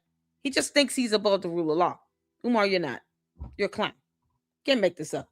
What's going on, Jay the Informant? How you doing? Thank you, Tavares. Thank you for the $4.99 super. I appreciate it. Oh, man, thank you all so much for the contributions. Like I said, if you want to make a contribution, Cash App, Zelle, as well as supers, I appreciate it. I don't care what the amount is. And it goes towards the expenses of the channel. The Xfinity, the StreamYard, all those things. It just helps go towards, the expenses for this channel that I wouldn't have if I didn't do a channel. I don't even have cable, y'all. So I want to make sure I'm giving you all great quality content. And I appreciate any donations. I just hit the like button and share the videos, and let's continue to grow this channel. And the second channel, the Lady Luck Club with Sweet Tea. And that to me means a whole lot more. But you know, financial contributions are welcome. Thank you so much. I appreciate that. $4.99. Super. Jada Informant up in here. Facts. Oh man, keep your foot on Umar's neck. I will. Oh, I will. I will. Facts. Doing well. If I can get the mods to drop Jada Informant's YouTube channel link in the chat, let's show him some love. I appreciate it. That would be awesome. King Randall is a good man. He's actually doing it instead of talking about it. Exactly. I do believe he's opening up a school or some sort of center for kids. So the fact that he gave money to Umar in exchange for an interview, I mean, that's the simplest thing he could have done. It's just gave him an interview. Why would that be something he felt like he needed to scam money out of somebody? It's like he's jealous of people that's actually doing it. He dogs out LeBron James because LeBron James actually opened I Promise schools. So if anyone's wondering, why is he talking about his son? Because his gripe is with LeBron James and the fact that LeBron James actually opened a number of schools, not just in one state. I Promise Schools has multiple locations. But I Promise Schools also receives funding from large donors as well. And if, like I said, you're not doing anything wrong, you shouldn't have no problem with being held accountable and proving where the money is being spent. And I did a video analysis on that. It's on the Umar Johnson playlist where I compared the I Promise Schools to the FDMG. There's not even an FDMG school website. Umar didn't even bother with paying somebody to create a website for the school. And that's one of the things I always ask the Umar Tardians. Where's the school link? Where's the school website link? One still does not exist to this very day. So how serious does he expect somebody to take him when he's talking about opening a building up for a school when he doesn't even have a school website? Basic stuff like that. He's such a moron. You can't make this up. Let's see here. Ing360 said, I just got here. I've heard of Umar Johnson. He's guest starred on a lot of shows, and his views on modern segregation are very interesting. What is going on with him now? He's a liar. He's a liar. Lenae Stacks has taken him to court, so we're about to check out what occurred with that hearing. But he's a liar. He's not opening up any schools. He's not doing anything. And of course, you know, the jealousy he has against LeBron and against the other basketball player, Jalen Rose, that opened up schools and stuff, is simply because they did the right thing. Umar doesn't want to take government funding, even though he wants a government break. He wants to get a waiver to not have to pay vacant property registration fees. So he doesn't care if the government pays those fees or waives those fees for him, which is still less money that FDMG has to put towards those fees. But he doesn't want to take funding from the government because he knows they will hold him accountable. He wants Oprah to actually give him money for FDMG when she can open her own school. And I believe she has. I don't know if she did in the U.S., but I do believe she has created a couple schools. And she could open more if she wanted to. So why would she give him money for FDMG when he can't even prove he's the registered agent and he doesn't have a school website? No school website. But he wants Oprah Winfrey to give him money for FDMG. Child blue. You can't make this up. Umar's a moron. No, they're not going to do that. All right, y'all. Let's get to this video here. It is over 2 hours, 50 minutes long. So I'm not going to play the whole thing. I think I put the video link in the chat. So make sure you guys check out the video in its entirety because it's almost 3 hours. And I'm going to speed it up just a bit for the sake of brevity because it is a lengthier video. But we're definitely going to get to the beginning and see what's going on with this court case. And there's a second video I wanted to play out because, you know, it just needs to be shown. All right, let's get to it. Put a one in the chat if you can see it here. Let's go. All right, welcome everyone. Thank you so much for tuning on in. This is breaking news. We have a special guest. Lenae's back. the undefeated Lenae. The I undefeated want to thank everyone Lenae. for tuning on in. And we got a bit to Shout get out to into. Lenae There's been some developments that have taken place behind the scenes. We've kind of referenced them a little bit, but Lenae's here to kind of give people an update on what's been taking place. Lenae, you there? Yes.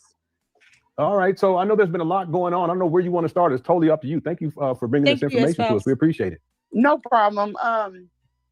Well, let me see where I can start. I said that I wasn't going to give you guys anything until after it's already happened.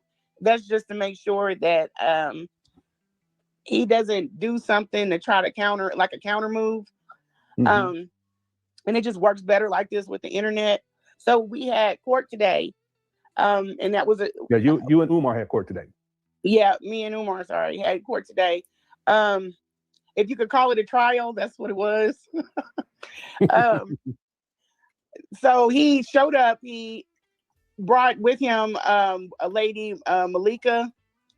He brought her with him. We know he needs a handler, so he brought a handler. And we went through the process. Now, the thing that is strange about this, the ex parte, they're like clapping it up because he didn't really win it. I just didn't get it. And the reason why I didn't get the ex parte is because the judge decided that the evidence wasn't enough in order to grant it. But it wasn't, it was a step that had to be taken, but it's not like end all. You know what I mean? So we got to, when we got up in front of the judge. Okay, so she's saying that there was a request for an ex parte hearing, and the judge did not grant the request for the ex parte hearing, is my understanding. And I'm assuming that because ex parte hearings are specific for like protection orders, especially when you are expressing that there's a threat from someone to do physical bodily injury or harm to you. Then you go and you can seek a protection order. So ex parte hearings can be done in the event of a protection order for a petition for a protection order. Because if you're saying that this person is threatening you and they're going to do you physical bodily injury or harm, the last thing the courts want to do is put you both in the courtroom together at the initial for the initial phase of this. So the first hearing could be ex parte. But if that is what she's saying was denied, that's not a reflection of the overall case. The case could still be open and active. It's just a matter of a motion or a request to the court for something specific in the case that has been denied, not the entire case being dismissed and closed. That's not how court works. And I know Umar and the Umar Tardians don't understand, those concepts. That's not how court works. You can have a whole lawsuit going, and then you have either party file a motion or a petition or, request, and you have a hearing on that specific motion. It's not a trial hearing to end the case. It's just a hearing on that specific motion. And then the judge can either grant or deny that motion, but it doesn't mean that the entire case is closed. So there's a difference in that.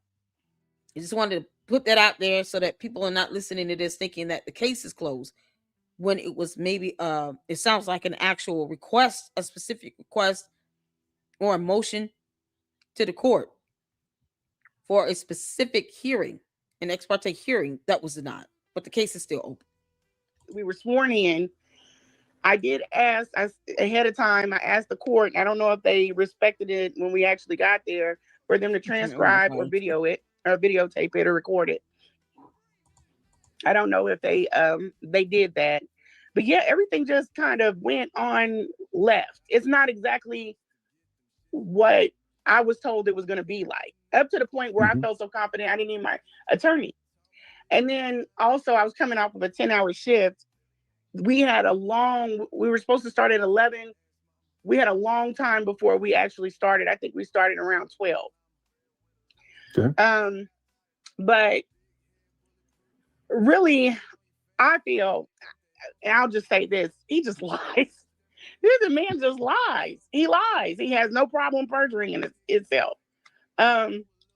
This is not the only court case, so this won't be the only court case. Or not, I want to circle back and do this again with the attorney. I'm up in the air with it. It might be necessary for what is to come that I have it, and that is where everyone is stumped because the judge didn't listen.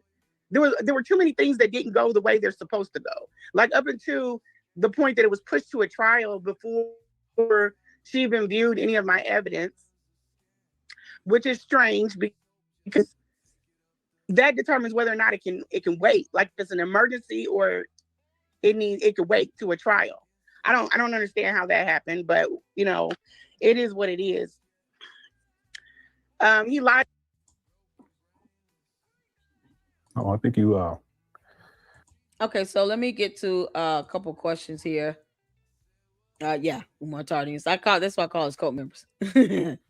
Francisca says, funny thing is Umar made out that was all and he had won the case when the case hasn't happened. He put his victory on Instagram apparently. Yeah, so I mean the case is still open. If I knew the case number and I look it up, I can see if it's still open.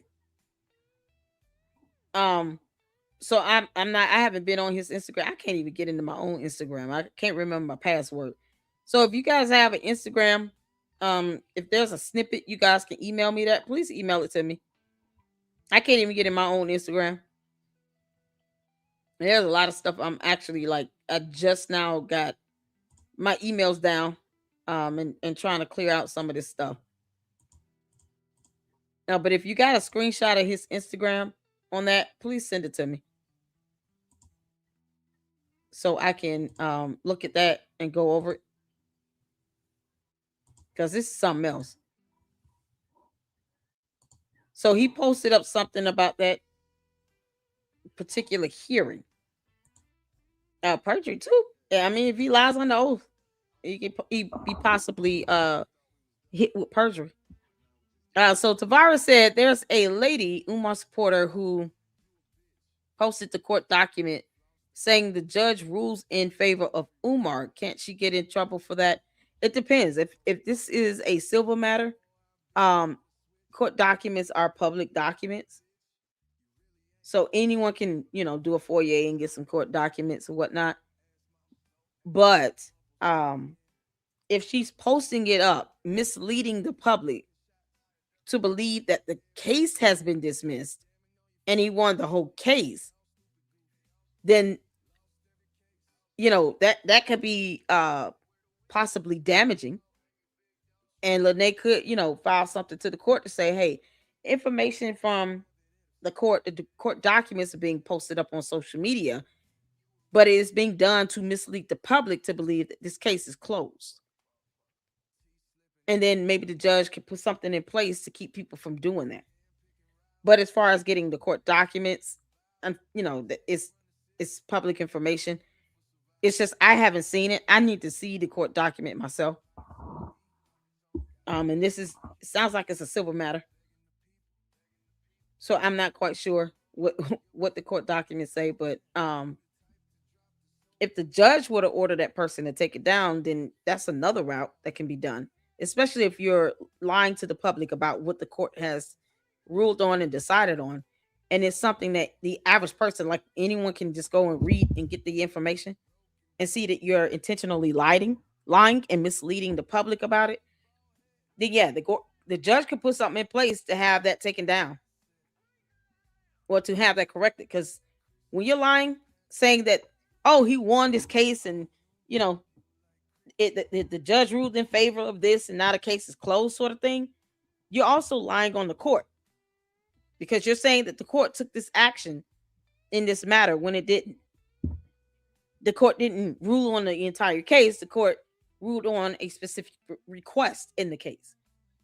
There's a huge difference in that. And because you have people who don't understand how court works and court rules and processes for certain, whether it be for a civil proceeding or even a criminal proceeding, then they're going to believe that he won the whole case, especially if they don't take the time to actually get court documents and read and understand what the court order means, or they're not familiar with the court docket. They don't know what the complaint is about. They haven't read anything else, and they see that, and they're automatically led to believe that the court case is closed. Yeah, the judge could say, no, you got to take that down, because now you're lying on us, saying that we did something we didn't do. And the courts don't like that. Judges don't like that at all. They're not for play with that. So, but the court documents itself, like having possession of it, is public information. I don't understand why lie. Like, why lie and say something was done in this matter when it can be looked up? If anybody, I wish Lenae was in here and I can get the court case number and I can look at the docket myself to see what's going on with it. The judge didn't grant Lenae a temporary protection order. That's what it sounds like. It sounds like she put in a petition for a protection order, and the judge didn't. She said specifically an ex parte hearing. So if there was a request for a specific type of hearing and the judge said no to that, I don't know. That could be separate from the actual petition for the protection order itself. So I have no idea what's going on, because I don't want to be confused. I want to be able to look at the case myself. Umar is on the short bus. I know, right? She leaked Lenae's info, though. So there was personal identifier information in that court document. I'll have to see it. I really need to see it. Y'all know I don't like people being doxxed like that. That's so crazy. And why was she there? She wasn't a party to the case or a witness. So why was that lady there? Was she in the hearing? Ex parte only means to expedite the hearing. You can request for an expedited hearing. Most times they're not gonna deny that. The ex parte hearing is actually where it's a hearing where you hear one side without the other being present. Specific cases like a protection order is one of those types of cases. And here's the information on this, where the petitioner can request an ex parte hearing, especially if you're saying, I fear for my life and my safety, and I need to be able to come to the court, present my evidence to justify why I'm requesting this protection order. And I'm requesting an ex parte hearing because I believe that this person is a very present danger and a threat to me. So as you all can see, ex parte is basically with done with respect to or in the interest of one side only, or of an interested outside party. So typically both parties, like the defendant, would have the right to, go to court and defend themselves.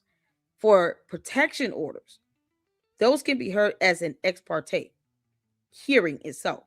For the initial, most times it's like a temporary protection order, and then you can have the defendant served, and then they're given a court date where now you go to what's seen as a trial, like a trial hearing, to justify whether this temporary protection order now becomes a permanent protection order.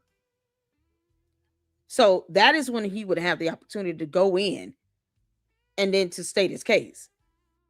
Like I said, I don't even know what phase this proceeding is in, but ex parte is when you're just hearing one side of the one party in the matter and not both at the same time. So the judge denied her request for that. But I don't know exactly what phase they're in with this protection order either. So let's get back to it. Yeah, Lenae, you there? Sounds like her microphone, or I think she's on her cell phone. Let's see if she comes back on. Hold on one second. Yeah, I think she's gonna call back in. Here's video too, by the way.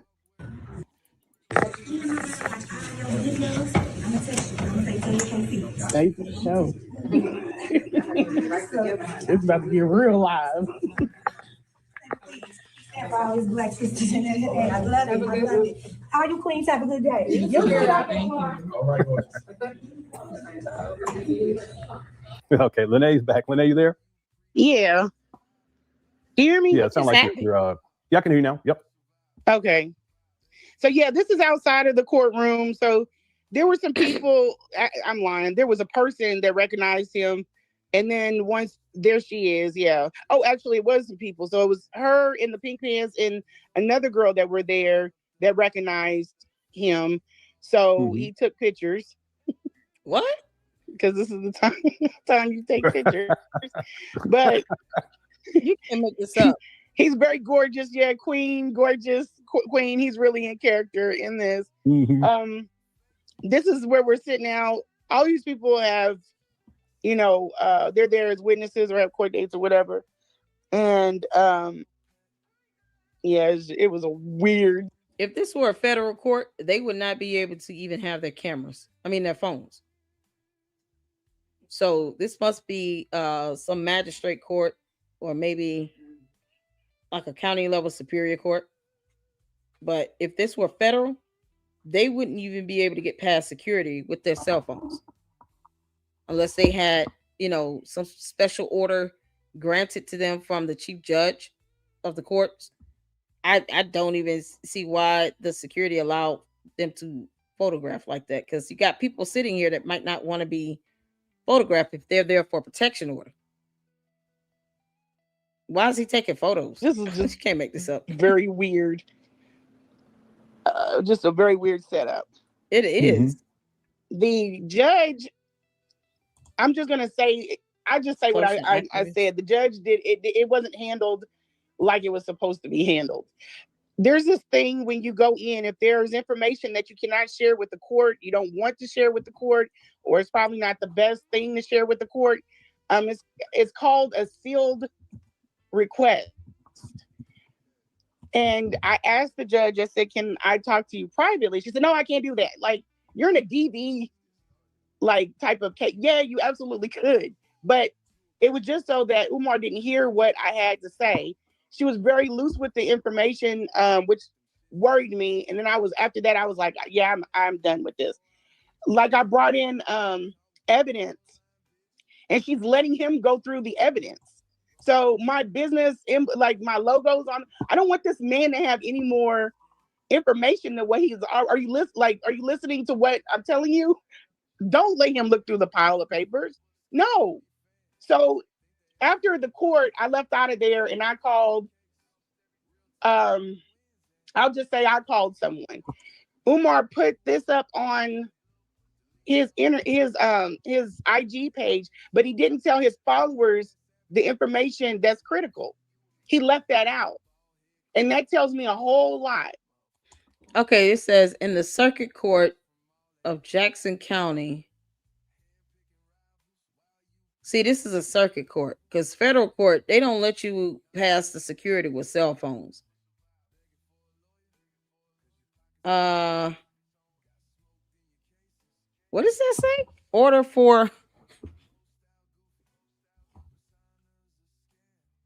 Order judgment for respondent. And I can't see it. Lennon. I did reach out to Lenae and emailed her before I started this live to see if she was willing to share information. He got this on is this his Instagram? Can someone send me that screenshot? If it's on his Instagram. I can't get into my Instagram. Does anyone have access to that? I'm trying to find this YouTube channel as well. I can't click on links from StreamYard, Tavares. Shout out to my mods. I appreciate you all. Can you email me that YouTube channel link? Social justice activist. Is it PP? Is that part of it? Hold on a second, because I'm trying to see this actual order. Social justice activist PP.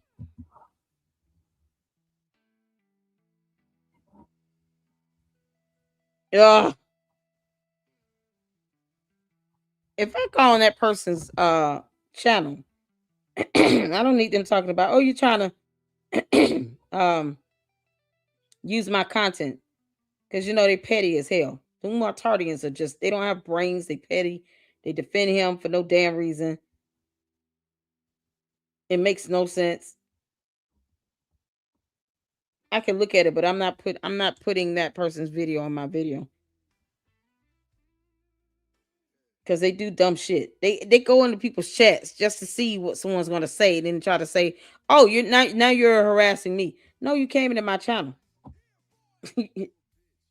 And when you don't understand laws, you F around with me, you're gonna find out for real. Like, this is crazy. She's like posting up a whole bunch of stuff about other people. Like, who is this person? Oh my God, you can't make this up.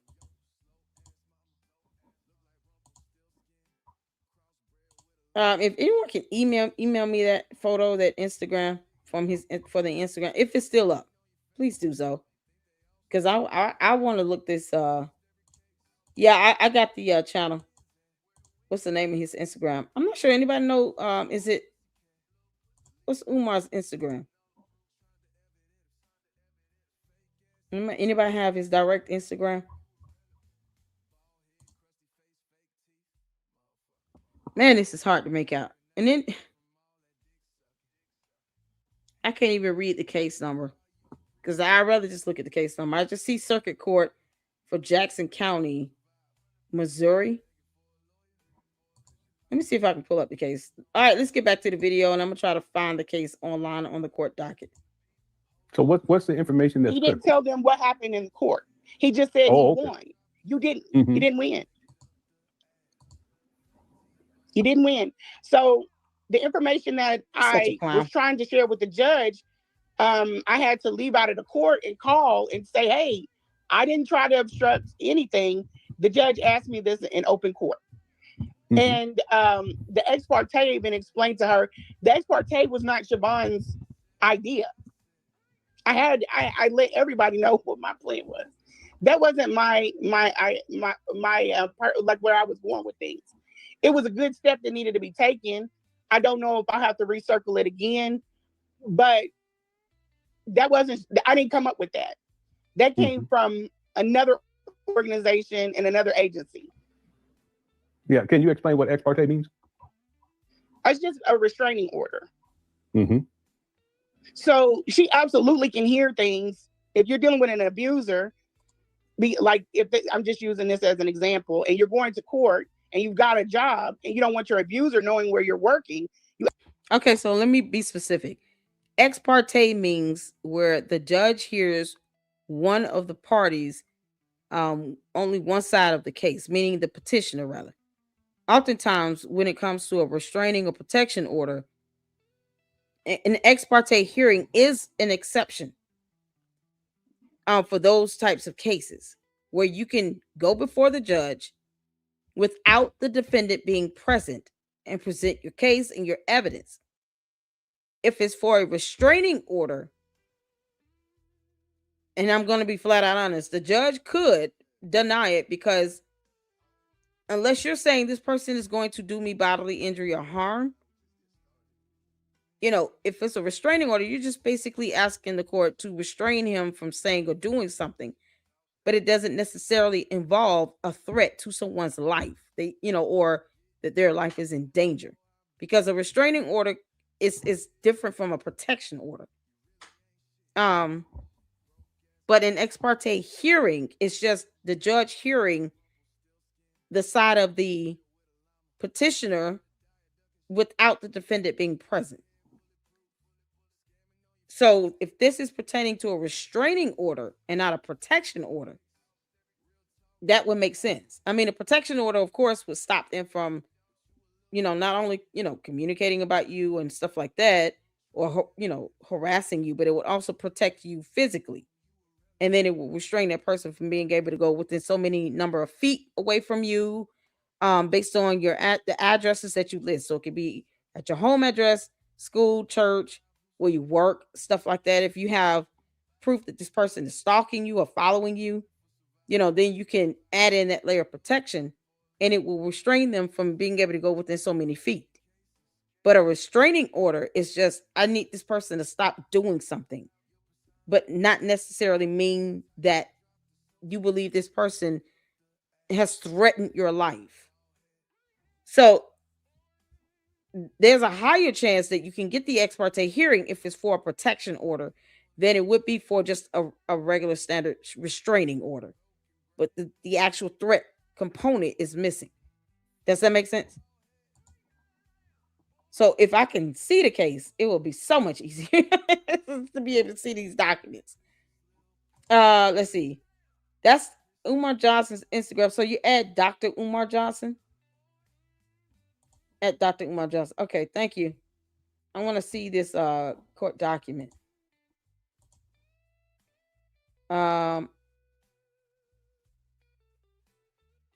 It'll be more. Okay, cool. Okay, yay. So hopefully I can get a copy of that information directly. But it's a little nuance. So it's not like Umar has never threatened people with their life. I mean, he's done it with Lenae. So it's not outside the box to say there's a history of him doing this. But she would have to prove that there is evidence to support a protection order where he's made a threat to her life, or even her kids' lives, or someone that's in her household. But I don't know a specifics, so I'm just trying to get that information. Hopefully I can pull some up with the court. All right, let's get back to it. Absolutely can submit things in sealed because you don't want him to gain information while he's at court. Mm-hmm. So it's very odd that she didn't want to accept anything sealed, and she didn't want to talk privately. Yeah, did Umar speak at all today? He did. He said he just lied about everything, Lennon. I can't even explain. He went through his rendition of how we got here. He said that a lot of lies. He said that I reached out to his nephew. We both know that that's not how me and his nephew got in contact. What? It's like he's making up things in order to fill in some gaps or just to tell a story. Okay, even that alone would have been objected as irrelevant. His nephew is irrelevant to this. His nephew is not a witness. His nephew is not a party to the case. The nephew would be absolutely irrelevant. And I would have objected, like, Yana, I object to this. This is irrelevant. His nephew has nothing to do with this case. Him bringing up the nephew is just a distraction. It has nothing to do with this matter. His nephew is not a party to the case. He's not a witness or anything. So that is just completely irrelevant to the matter at hand here. It's irrelevant. The nephew has nothing to do with this. Why would he bring that up? Who cares if she talked to the nephew? You can't make this up. It's like he went in there and winged it. You can't make this up. Well, why bring the nephew up? And so what if she did? I mean, he has nothing to do with this. This is so crazy. He's like, she's done 19 interviews. I'm going to do some more. Yeah. So what? I'm going to do some more. You can't stop me from telling my story. Exactly. And he lied about, like I was saying, he lied about the nephew. He said that I reached out to his nephew. He said that I reached out to other people in his family, which is not true. And then I gave her the evidence that I didn't reach out to them. They reached out to me. Mm-hmm. That's known. The judge does not understand like his background. So I gave her the background on him. She didn't understand about doxing. She didn't understand about when he passed my address. She didn't understand any of that stuff. Yeah, did you bring up when he she was posted like, well, a picture? How do you know he did it? I'm about to give you the documents to tell you why I know he did it. It was very devil's advocate, I guess, or she was trying to investigate how I knew these things, but I was just telling her the story. It was a mess. I don't know if it's because of his position Like she's thinking. I don't know. The judge asked what? I gave her the evidence that I didn't reach out to them. They reached out to me. Mm-hmm. That's known. The judge does not understand like his background. So I gave her the background on him. She didn't understand about doxing. She didn't understand about when he passed my address.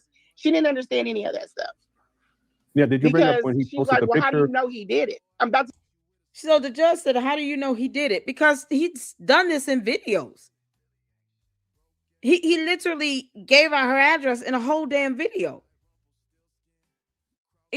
Listen, I'm going to just say this because it's important to understand the judge you're dealing with.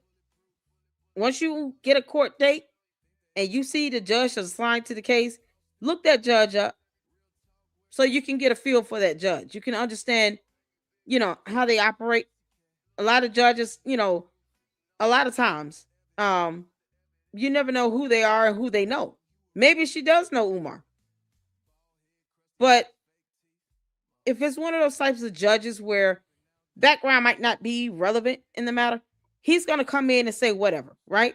Your goal is to not dispute him with whatever he's saying. The goal is, here's my complaint, here's my evidence, right? So I wouldn't waste time trying to combat whatever shit coming out of his mouth, because we all know it's going to be fluff. Y'all know all of that is irrelevant to the matter. He has doxed me. Here's a video link. I can show the court right now evidence, and he has screenshots where he put out my address. He has attacked me, my children. He has sent people after me. It's also in the video, which is timestamped, and I can show you right now if you want to see the evidence. There's a problem with him cyber harassing people, sending out threats to people, having other content creators and individuals tagged into videos while he's live streaming, and then asking people to go after other people, go after his critics, go after people to silence them. Like, I wouldn't even give him the opportunity to be able to respond with no nonsense. And anything he says that's not relevant, I would object to it as irrelevant and remind the court he's just throwing spaghetti at the wall. That's not even a viable excuse. It has nothing to do with the fact that he doxed me. He's put my life in danger. He's put me in a vicarious situation where now I don't feel safe. And he has a history of doing this. And here's other videos where you can see that. There's a pattern of behavior. And because he and I had some sort of whatever they had, entanglement, I've even been to his mother's home and helped him with his mother. That is how close we were at one point where he allowed me to come around his mother. So he's accused me of committing any fraudulent activity with his bank account. Here's the video clip and the timestamp. Like, that's how that should have went. I just would have made sure I got out the core information. Don't give people like Umar, who is a habitual pathological liar, any chance to come with any defense, because it's not going to be relevant. He's just going to say a bunch of things that he has either no evidence to prove or is completely irrelevant to the complaint itself. Because the judge is sitting here saying, how do you know he did it? And anyone that's kept up with this even a little bit knows that he has done this in a video where he doxed her address. Like, I wouldn't even give him the opportunity. It seemed like the judge is like, if you ever feel like, I don't know if this was a JO or one of the presiding judges, sometimes you get what's called a judicial officer. And they're like kind of what you would see a physician's assistant as. A physician assistant still goes to medical school, but they have to operate under the supervision of an actual licensed medical physician. It's the same thing with a judicial assistant or a judicial officer. They operate under a presiding judge. And they just kind of there to help push the cases along and make sure the cases are getting handled within a reasonable time frame. But there's a court rule where you can say, I don't want a judicial officer over my case. I want to file this motion on this court rule. In Georgia, it's 1000.4, where I want the presiding judge to now take over this matter and preside over this matter moving forward. So all hearings, especially the trial or the final hearing, should be heard by the presiding judge, because this judicial officer doesn't understand doxing is a crime. Did not give me the opportunity to present my evidence, denied an ex parte hearing, but did not, give me the opportunity to present the case. And then she's asking, what evidence do you have on this? A video. He told on himself. What are we talking about? Who is this judge? To give you the documents to tell you why I know he did it. It was very devil's advocate, I guess, or she was trying to investigate how I knew these things, but I was just telling her the story. Yeah, it was a mess. It was I don't know if it's because of his position. Like, she's thinking he's a doctor, so he's, he's under, like, he has, like, I'm just so lost for words. It's almost like she thought that he's a regular acting doctor. He's not a regular acting doctor at all. Yeah, someone had asked, was the judge a Black woman? No. And you got to understand, this is Kansas City. So this is not something that they're used to dealing with. Everybody's just like kind of dumbfounded on, not about ex parte, just about the course of how the court went, like how things went. It wasn't normal at all. Yeah. So Umar spoke today, and you spoke as well. Yes. Yeah. I spoke first, and so his thing. She's a petitioner. She would have spoken first. This is where, and I understand certain matters. People, especially in civil proceedings, you're not guaranteed a judge, only in a criminal matter. So having an attorney is like a luxury, right? But I think an attorney would have been very, beneficial because they understand court rules.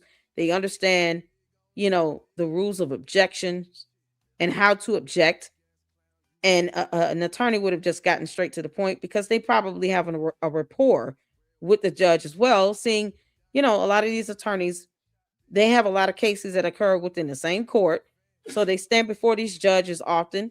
So they understand the judge's, style and how they handle these cases.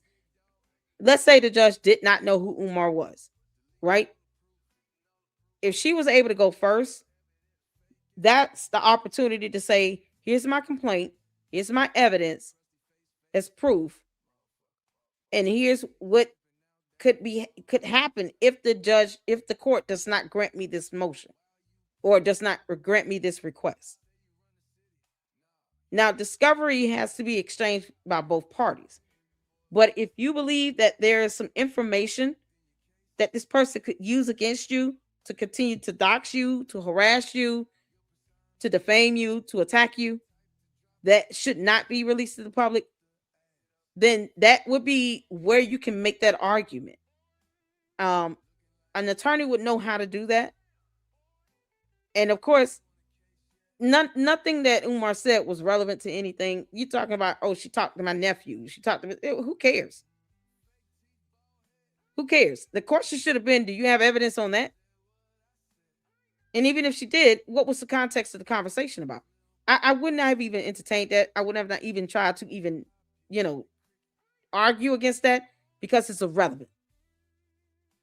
You have to sometimes just, when you know who you're dealing with and who you're going to court against, you have to stay in control of that hearing and of what the judge is being told. And anytime you bring forth a complaint, support immediately.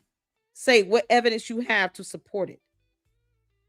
I've been doxxed by this individual. He has falsely accused me of tampering with his bank accounts and having committed some sort of fraudulent activity, and that is highly defamatory.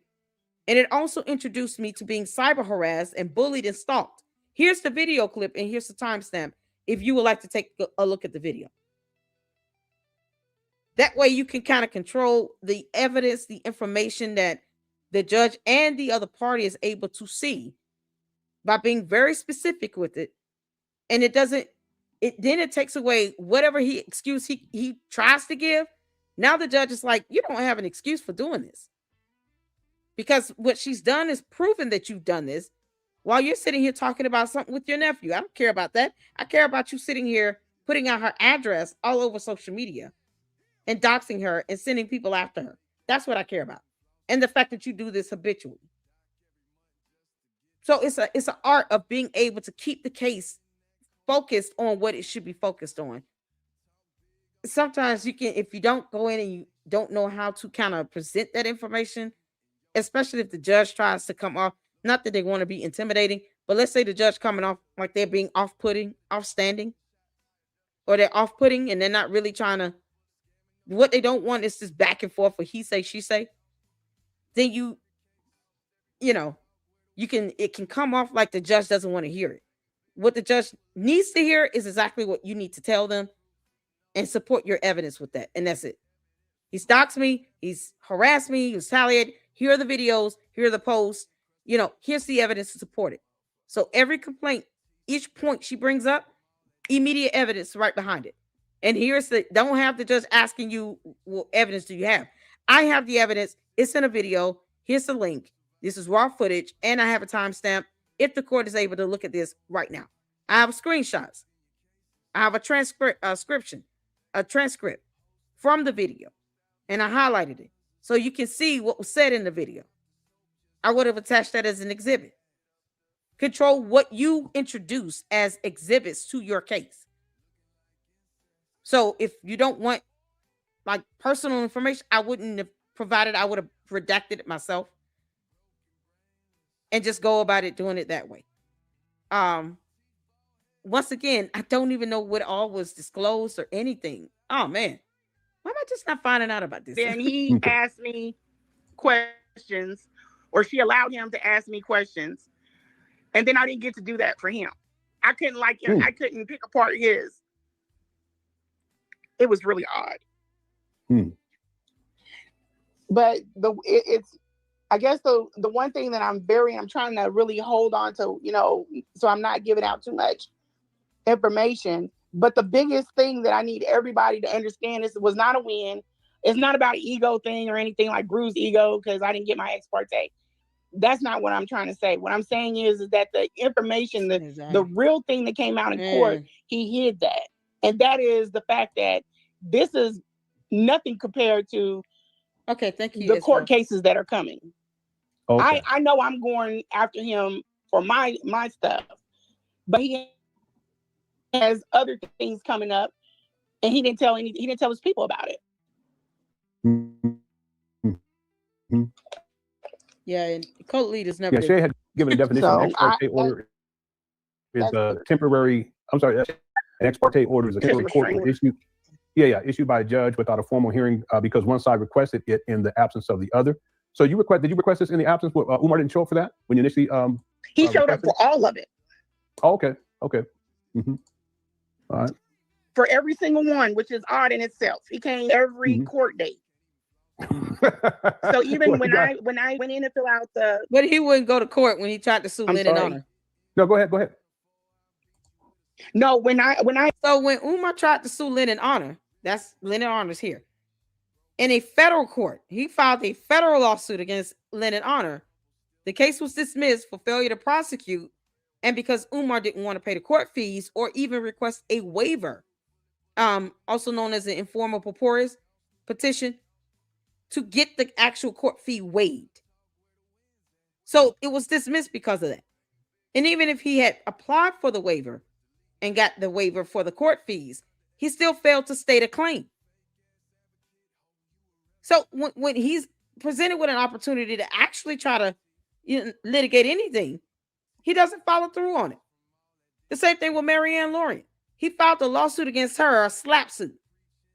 And then he turned around and had his slimy greaseball attorneys reach out to Marianne Lorient, who's the defendant in that lawsuit, to try to settle with her. This is how he is. So I'm shocked that he showed up. I really am. Okay, so I got the document here. Shout out to S-Files. Thank you so much. Let me pull this up right quick because I need to read this. Because this is a little baffling to me. So if you guys can see this is the actual order. And like I said, court documents are available to the public. It's a matter of how they're using it. You know, maybe she could request that the court for information about the court documents to be posted up with accuracy, because there's this whole, they're using it to mislead the public to believe that this entire case is come to a close, and it hasn't.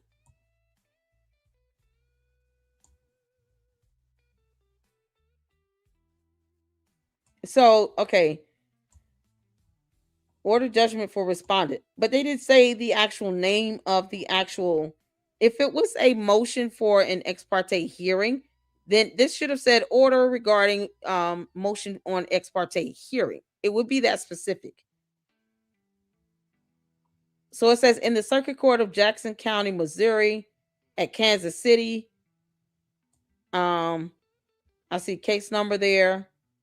Lenae versus Umar. Order judgment for respondent. Comes now. The court on petitioner's petition for order of protection.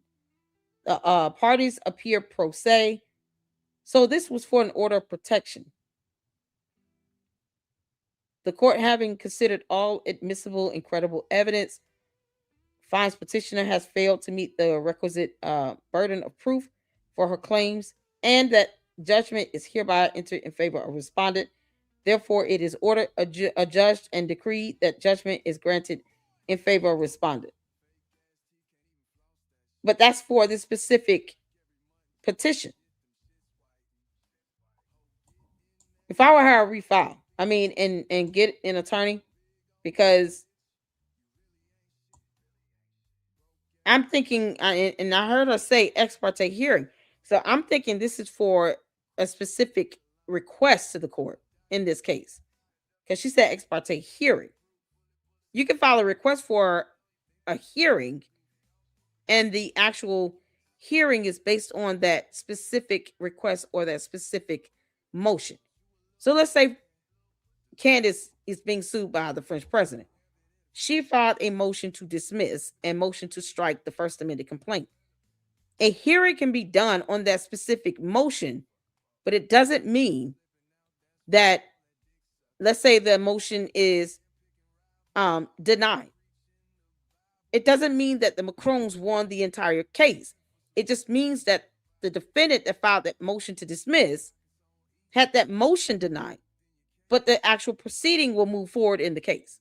Like the case will move forward in the court, and it will go to the next phase. Having a hearing on a specific motion is not the same as the trial hearing.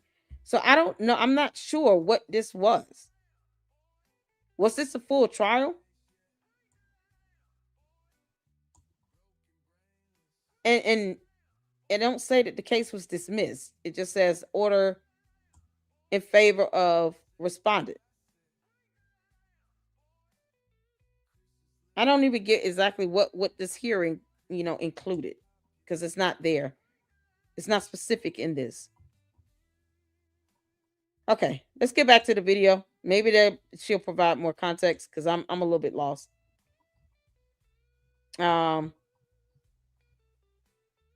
Yeah, I'm a little bit lost. I haven't seen Leonard Honor content in a long time. Used to watch him all the time. When he lived and the kids were young. Love the Honor family. Yeah. All right, y'all. Let's get back to the video, because I'm just trying to get some context on this. I went in and I filled out for the packet. So I did an interview. They said, go put an ex parte in. Go put a restraining order. I said, okay. I have the packet. I didn't have the devices on me, because one is from my AirPad, but I had my phone. And I told the lady. So she said, okay, we'll set a court date. You could bring that back, show it to the judge. At the court date, I show up. Lo and behold, he's here in Kansas City. He didn't post. He didn't tell us following anything. He just shows up and he's here. We go into court. He contests. I want to contest it. And then turns around and says that I'm doing the same thing to him. I'm harassing him. I do not call Umar. I don't even have people reach out to Umar by proxy. I don't go on his page. I don't need to. Anything that he does, people send me in the DM. So he contested. She doesn't say, well, let me see what your proof is. She just says, okay, we're going to trial. So she knows this is where we're hung up at. She doesn't know what he's done. She just automatically is like, okay, we're going to trial. He could have, I mean, and I'm being fictitious, but he could have like did something crazy. You know what I mean? How do you put the trial out for that many days and you don't know what's going on? Yeah, did she know about? But I don't understand. She didn't know anything. She didn't know anything about the case. She didn't know who he was. She didn't know anything. Yeah, and this is the text message. If you haven't seen this, that Umar sent to her son. It says, "Good evening, sir. Your mother attacked me on YouTube by going on my #1 haters platform and discussing my mother's personal business. My mother is innocent, and your mother had no right to target my disabled mother by conspiring with my haters. I've never had anyone violate my mother in my life. I'm sorry you're in the middle of this, sir." Umar puts him in the middle of this. My family. Wait, what? Hold on.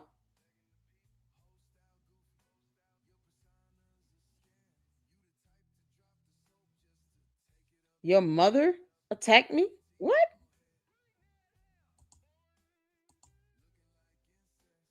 Let me go back because I must have missed who sent this text. I'm harassing him. I do not call Umar. I don't even have people reach out to Umar by proxy. I don't go on his page. Okay, and then I would have said, Your Honor, that is false, and he has not presented any evidence on that. So if the court is not going to fairly consider my evidence and exhibits that I actually have to present to the court today, then the court should be asking the defendant to present evidence on how I'm exactly harassing him. And you're talking about a repeated pattern of behavior here. So he would have to have more than just one piece of evidence. Like, I think she needed an attorney to help her express her case to the court. So did they have the trial that same day, or was there a trial hearing scheduled for a different day? I don't need to. Anything that he does, people send me in the DM. Mm-hmm. So I wouldn't have even entertained it. I would have made him show evidence. She doesn't say, well, let me see what your proof is. She just says, okay, we're going to trial. So she knows this is where we're hung up at. She doesn't know what he's done. She just automatically is like, okay, we're going to trial. He could have, I mean, and I'm being fictitious, but he could have like did something crazy. You know what I mean? How do you put the trial out for that many days and you don't know what's going on? Yeah, did she know about? But wait, was the trial heard that same day, or is it a separate date? I think she and she keeps saying ex parte. This is for a protection order. This was not on a hearing on the request for an ex parte hearing. So I don't want people to get lost at what she's referred to, because ex parte hearing is not the same as a restraining order itself. It's just a type of hearing that could be conducted for this type of case, for a protection order. So I just keep that in your minds, because I don't want anyone to get confused with the terminology. She didn't know who he was. She didn't know anything. Yeah, and this is the text message, if you haven't seen this, that Umar sent to her son. It says, "Good evening, sir. Your mother attacked me on YouTube." Why is he sending this text message to her child? How old is his son? Why is Umar texting the child? Isn't her child a minor? He sent the message to her son. And is he out of his effing mind?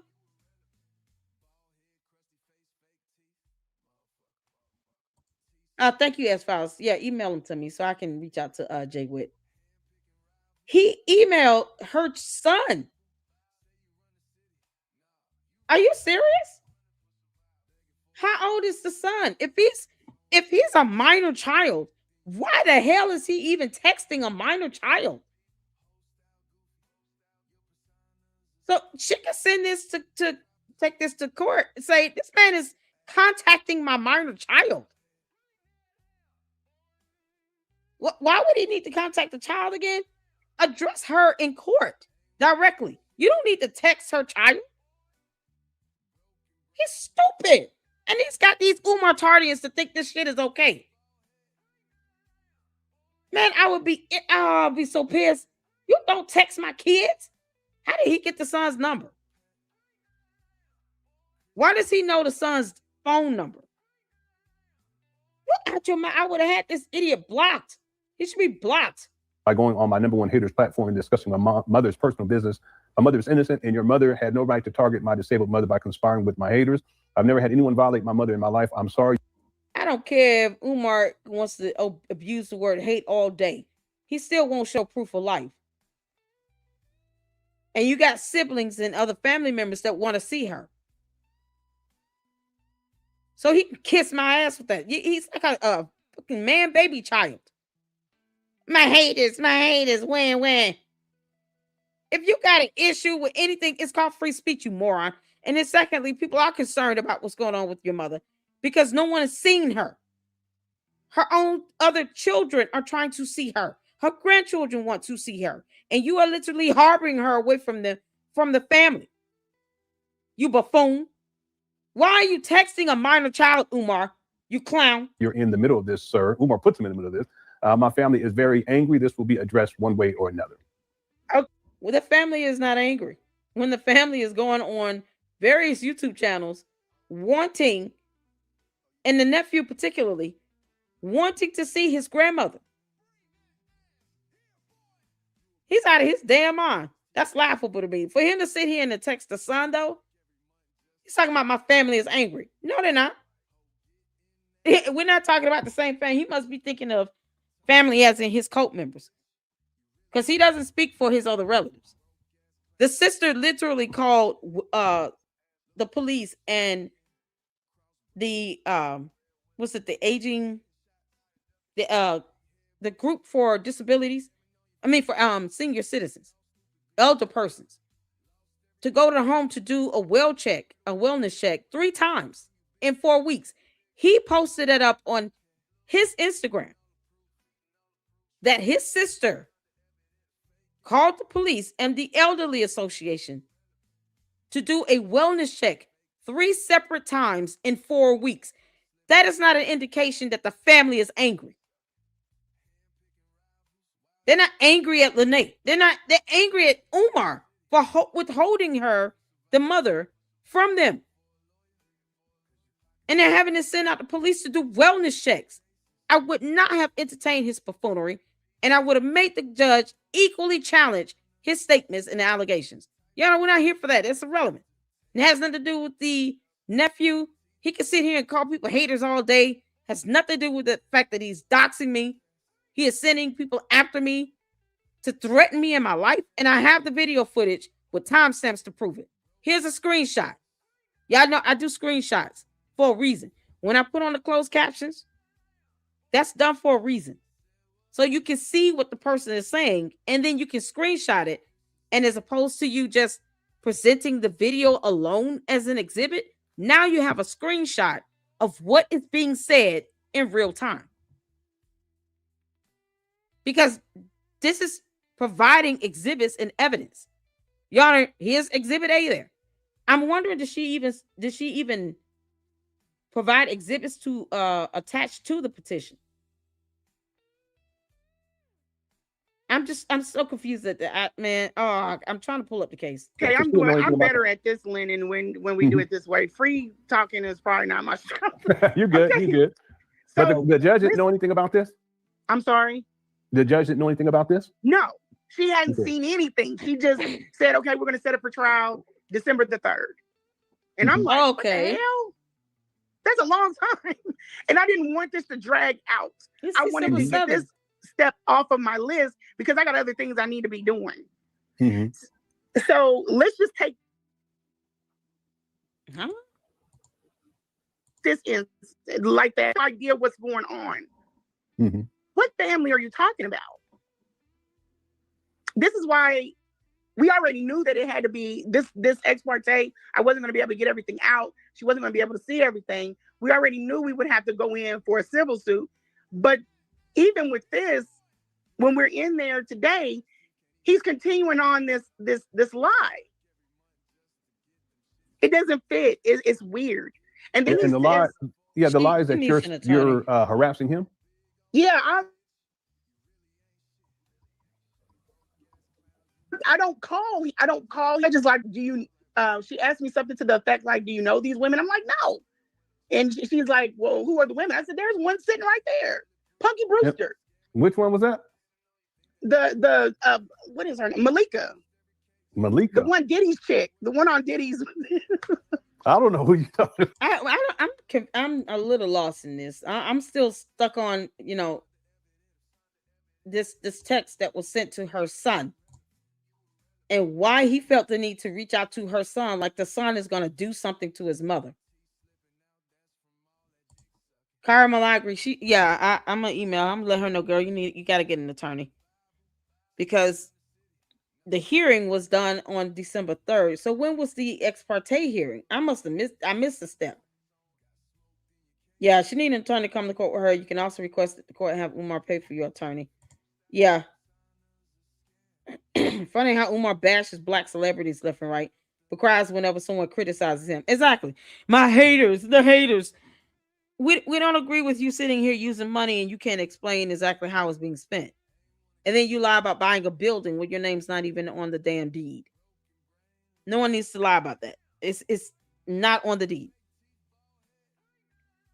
Like, this is insane. She did show it. She showed it to the judge. Bibi says, I don't think it was her minor son. She has two. He was the son who organized initially the event in their area, which is how they met. I mean, he didn't need to email either of the children. He didn't, neither of her children. Umar's a liar, pathological. I think it is her older son he sent the text message to. Yeah, what is he expecting the son to do to his mother? He's not going to do anything to his own mother. If anything, he's probably concerned about what this could bring about now, as far as backlash to his own mother. Why would he text the son like the son's going to do something to her? He's not going to. That was just, it's dumb. Sending the son a text still did nothing. What's the matter with him? This will be addressed one way or another. Sounds like a threat. So that's what he sent to the son. See, this is what I'm saying. Oh boy. Yeah, she needed an attorney for this one. She can still file another protection order. Because that way you can put it together. You can show proof of the threats to your life, your safety, in being in jeopardy, and you can establish a pattern of behavior that he has with doing this to others. This man has sick goony goons after people in live streams, in videos. It's insane. And he's talking about everything but the actual allegation.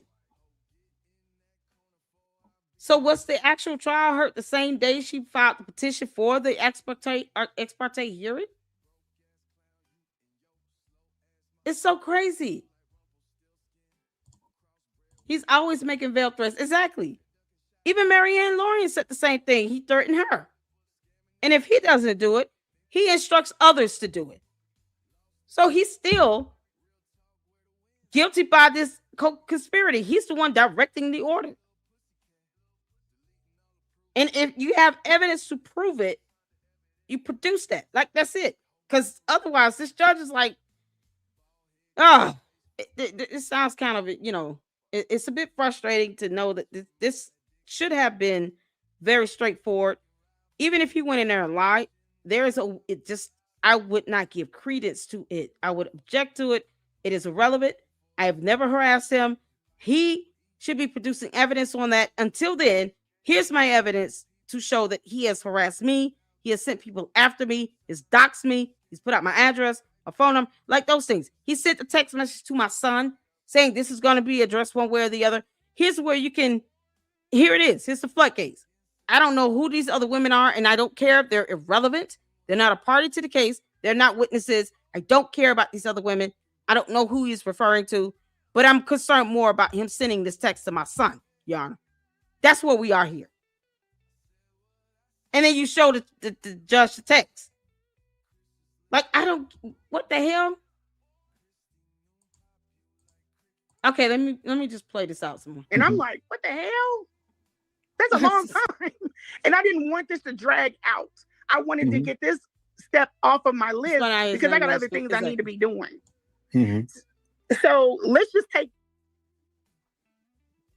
Exactly, BB. He doesn't even have a good relationship with his own mother. Like that idea what's going on. Umar don't even care about what's going on with his own mother. And yet he's sending a text message to Lenae's son. Like that's somehow supposed to cause them to just have a breakup of some sort. You can't make this up. Why is Umar not blocked in the son's phone? His number should be blocked. He shouldn't even be able to send a text. I don't understand this. Mm-hmm. What family are you talking about? Exactly. This is why we already knew that it had to be this ex parte. I wasn't going to be able to get everything out. She wasn't going to be able to see everything. We already knew we would have to go in for a civil suit.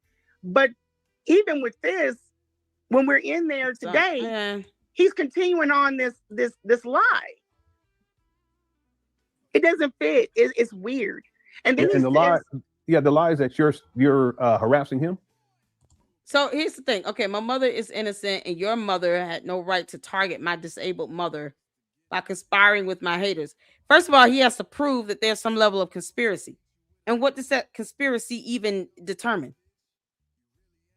See, he knows nothing about the law. Conspiracy to do what? For the mother to be able to see her other children and grandchildren? That's not a conspiracy. So he doesn't even say what the conspiracy is all about. And then he's just calling people haters. That could be anybody, Your Honor. And what does that mean? Haters based on what? Objection to that. It's irrelevant. He's not telling the truth, and he's not producing any evidence on this so-called conspiracy. So the court should be mandating him to present evidence on some level of a conspiracy for something that has nothing to do with him. If the family wants to see his mother or their mother, he has siblings. Family wants to see their mother, they have the right to do that. That's irrelevant to the matter at hand. Irrelevant. It is irrelevant. It's fucking irrelevant. And if you read the text here, I've never had anyone violate my mother in my life. He can't, okay, but he can't prove that. Well, we have a video where someone came out and did a wellness check, and he told the lady that his mother wasn't at home. But he's supposed to be the primary caretaker here. You have a relative that went on a YouTube channel, did a video about him wanting to see his grandmother, about how his sister was kicked out of the mother's home by Umar himself over a hamburger. Like, there's evidence on that.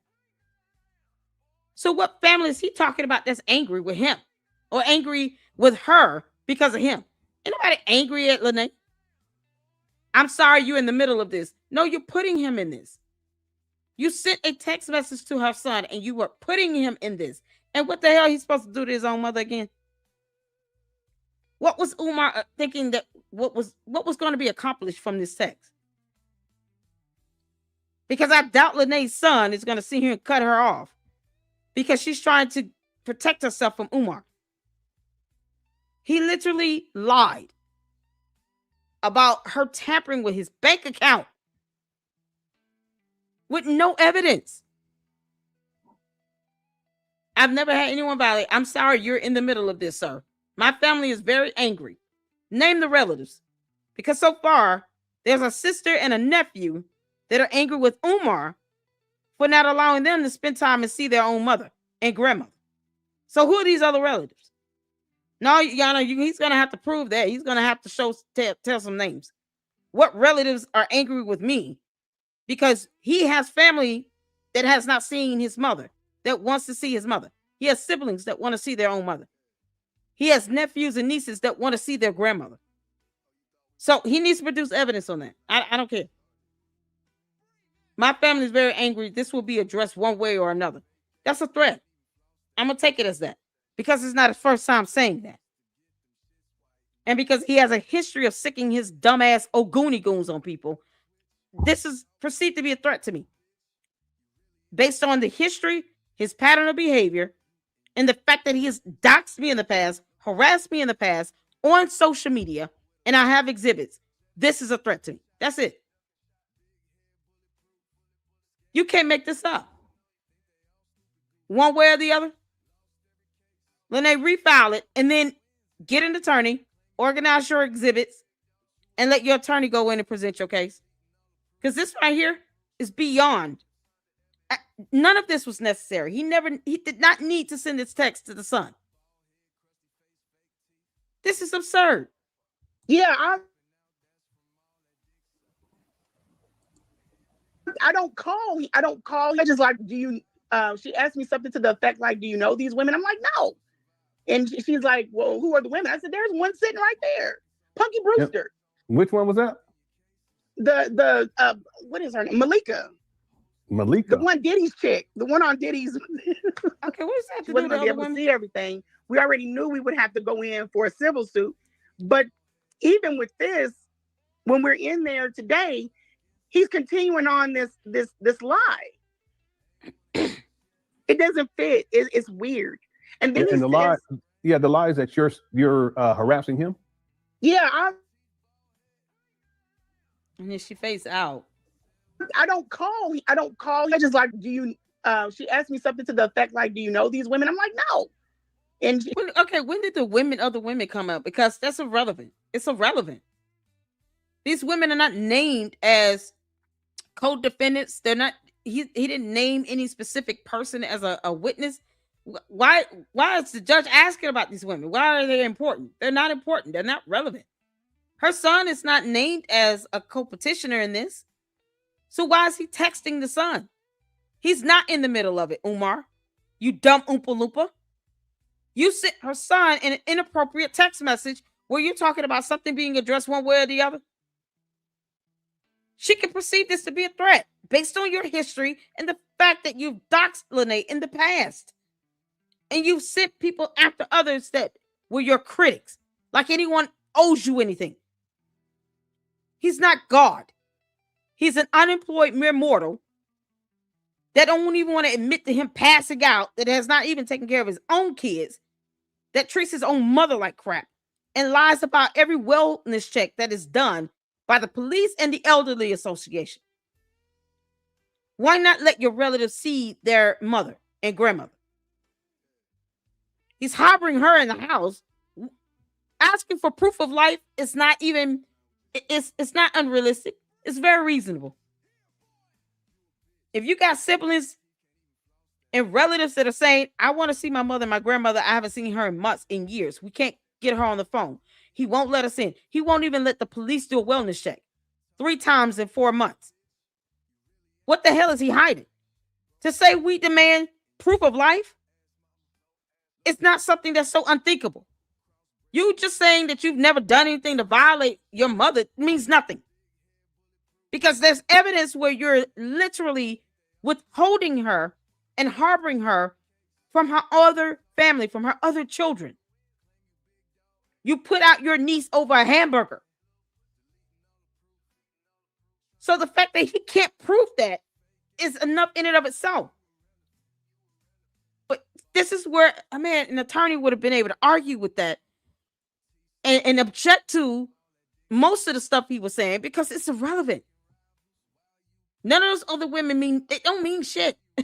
She's like, "Well, who are the women?" I said, "There's one sitting right there, Punky Brewster." Yep. Which women one was with that? The what is her name? Malika. The one Diddy's chick. The one on Diddy's. I don't know who you talking about. Diddy's band. This is a mess. And then he brings up in court. He's like, "Oh, she thought that I was messing. I'm sleeping. She thinks that I'm sleeping with her. So that's why I don't give a shit who you're sleeping with, sir." What? He's trying to. What the hell? Malika is a chick from Making the Band.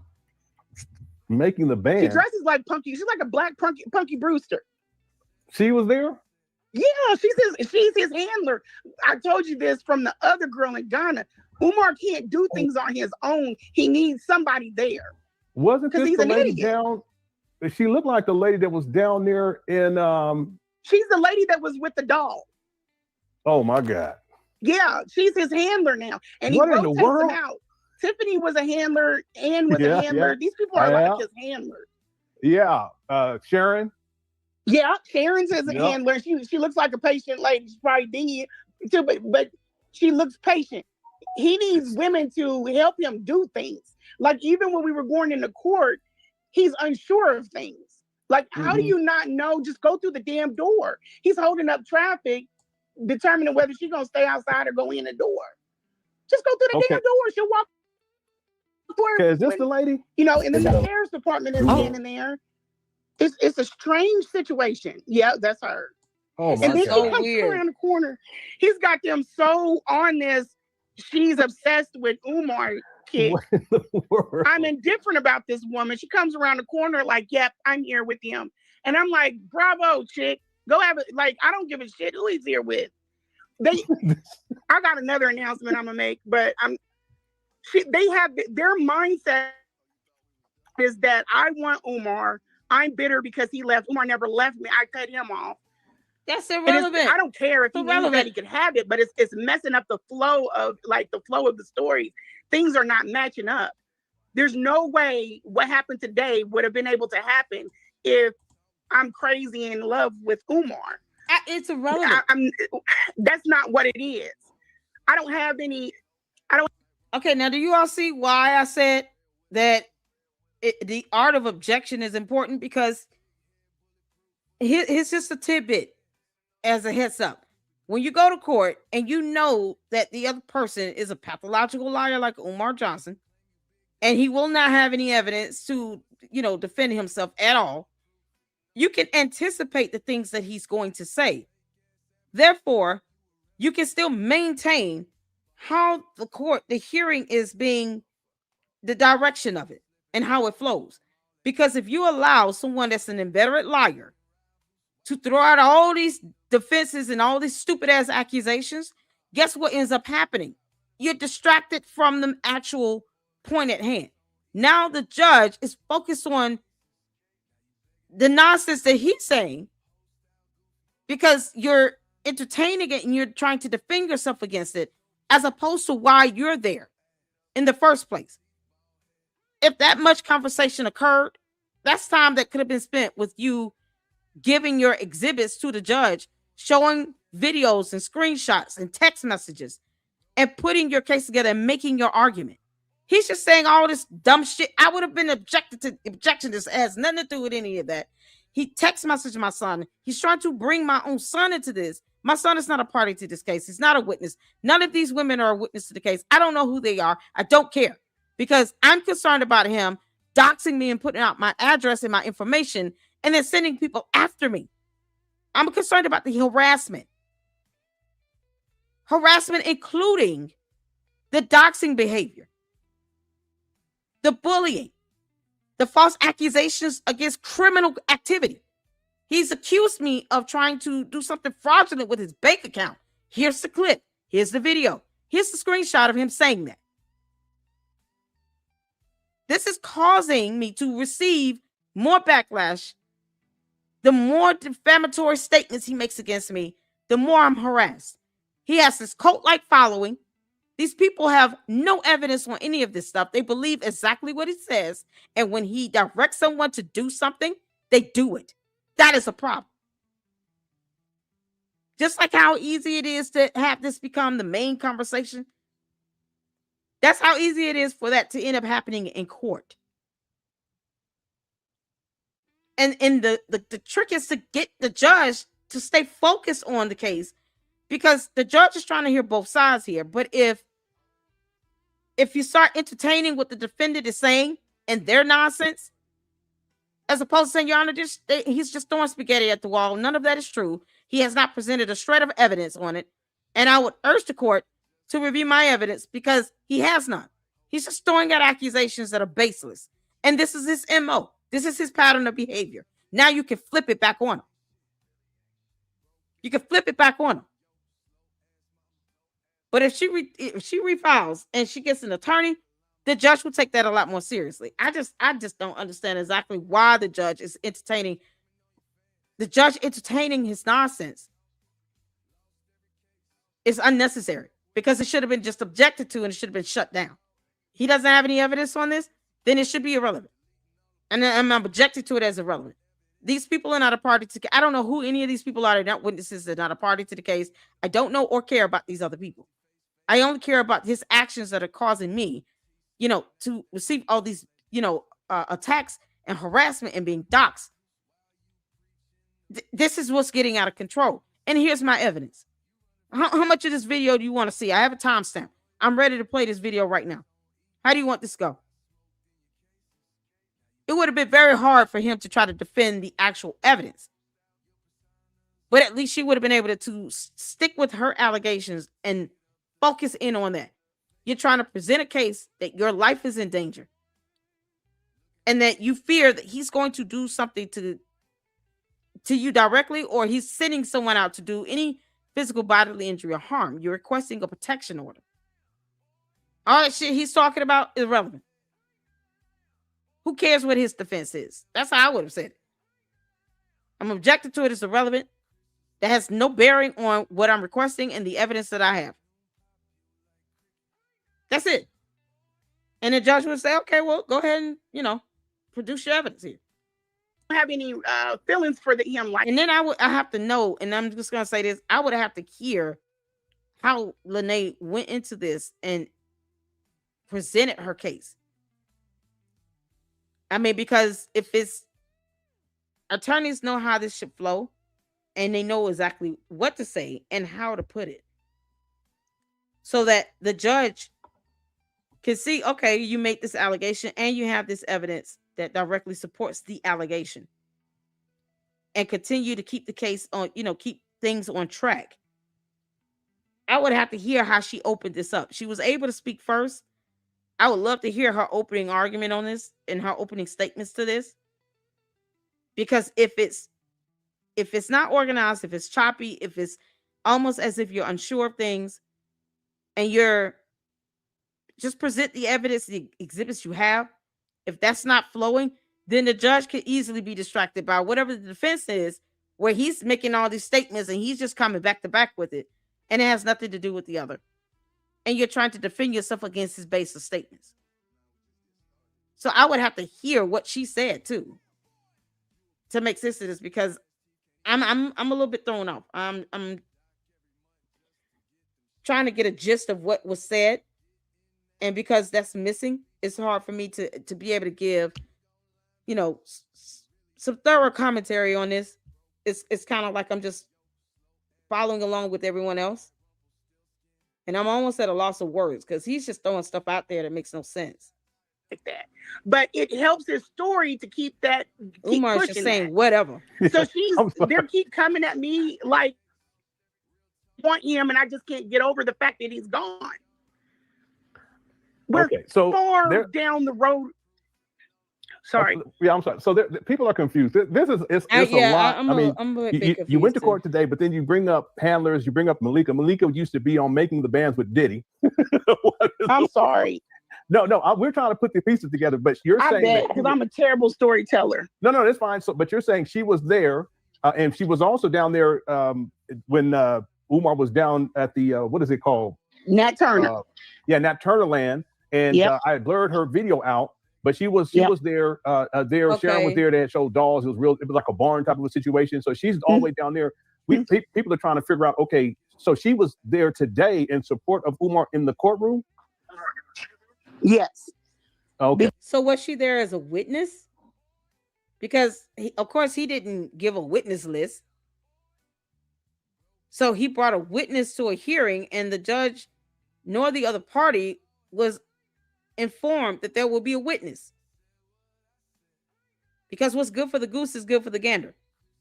Let me read some of y'all's comments. Jay Williams said Umar was saying she's a jealous ex. So that's his whole argument to this text he sent to her son. This is going to be handled one way or the other.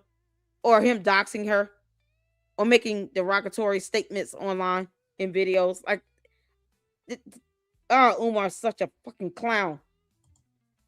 No one's jealous of Umar. He got no job. Umar, you don't have a job, you fat roly-poly. You don't have a job. I honestly don't see how anyone can be jealous of any other woman choosing to be with his ass. He's unemployed. He's a slob. He has nowhere to live. He doesn't have a car. He has nothing to offer. So any woman that's with him would be taking care of him. Who the hell would be jealous of that? No woman in their right frame of mind would be jealous of another woman taking care of a grown-ass man who refuses to work. There's nothing to be jealous of. Your Honor, I'm not jealous of someone that chooses to date this man that's unemployed, who didn't even, raise his own kids. They would be taking care of him like a child. Why would I be jealous of that? It's irrelevant to the actual matter at hand. We're talking about a protection order that I'm seeking from this court. And he's trying to say that I'm a jealous ex with no evidence to show that I've harassed him in any shape, form, or fashion. Period. Umar, you're not that smart. You're just not. You just run your mouth. He's insane. He calls everybody a hater. Your Honor, he calls everybody a hater. He says everybody's jealous of him. So it's irrelevant. Oh, my good Lord. Of course, that's his go-to. Exactly. That's why she brought up the women. Oh, okay. I was trying to figure out how is women coming up? Haters are jealous. Women are jealous. That's what he says. Jealous of what? Exactly. Anybody jealous of somebody else unemployed? These women want to take care of this unemployed, grown-ass, 51-year-old ball of 8 meat. Let them do that. No one is jealous of that. Yeah, I have no jealousy or envy towards a woman that chooses to take care of an unemployed grown man. None. There's nothing to be jealous of. The devil is a liar. Moving on. You can't make this up. Yeah, I mean, it's the worst thing. Yeah, oh, she just jumped. I want his sloppy ass. Like he need a bath. I don't understand what the Diddy thing is. And I'm gonna tell y'all something. I don't watch like cable television like that, so I have no idea who's on making the ban or any of that. And the fact that he brought that up, I would have just objected to it as irrelevant. It has nothing to do with anything. That person is irrelevant to the case. They're not a witness. They're not a party to the case. I don't care who they are. They can literally not exist, and it would not change the substance of the case itself. That's it. Yana, like he can say whatever he wants to say, but he needs to explain this evidence. He needs to explain these exhibits here. This is so crazy. Bro has saved TV. I do. That's the Roku screensaver. I don't care who he is. He's unemployed and jobless. Yeah, the trolls are up in here, y'all. The Umar Tardians. They're here in effect. The Umar Tardians have entered the chat. Give a damn about who he is. He's a nobody. He doesn't work. That's all I need to know. Child, please. Nothing jealous about. There's nothing to hate on. Who hates on an unemployed 51-year-old ball of 8 meat? Calling himself King Kong and Shango Stick and all this crap while he hangs out in Hyde Park with transgender women. Child, boo. Nothing to hate on with that. You can't make this up. You serious?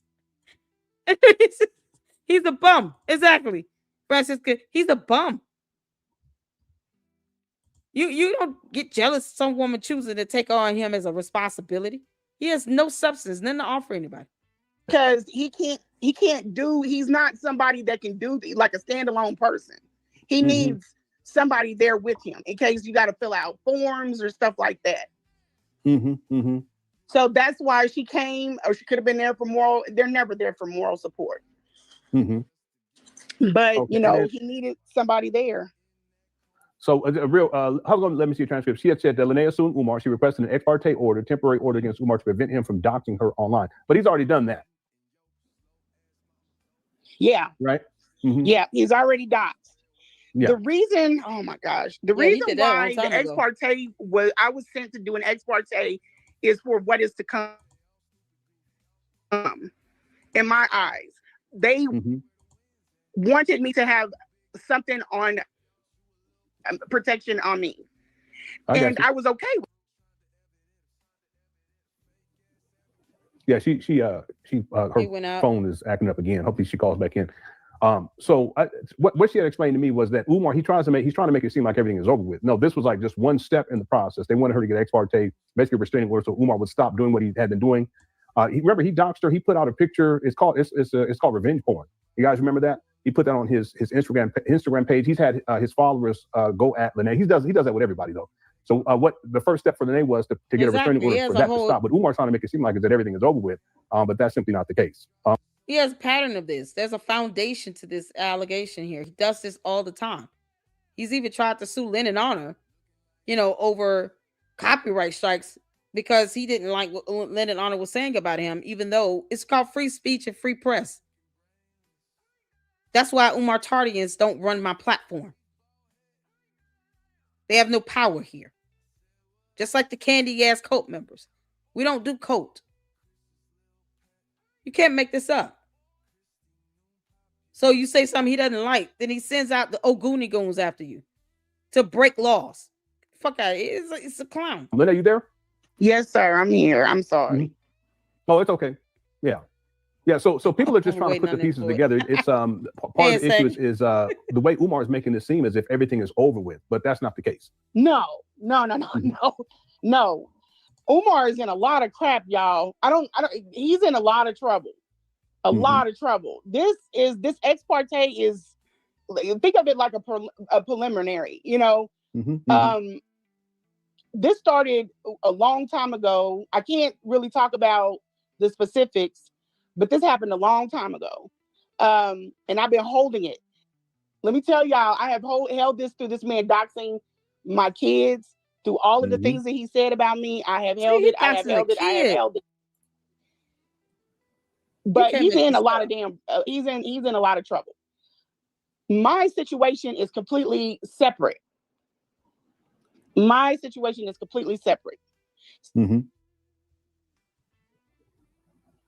So I went and did interviews.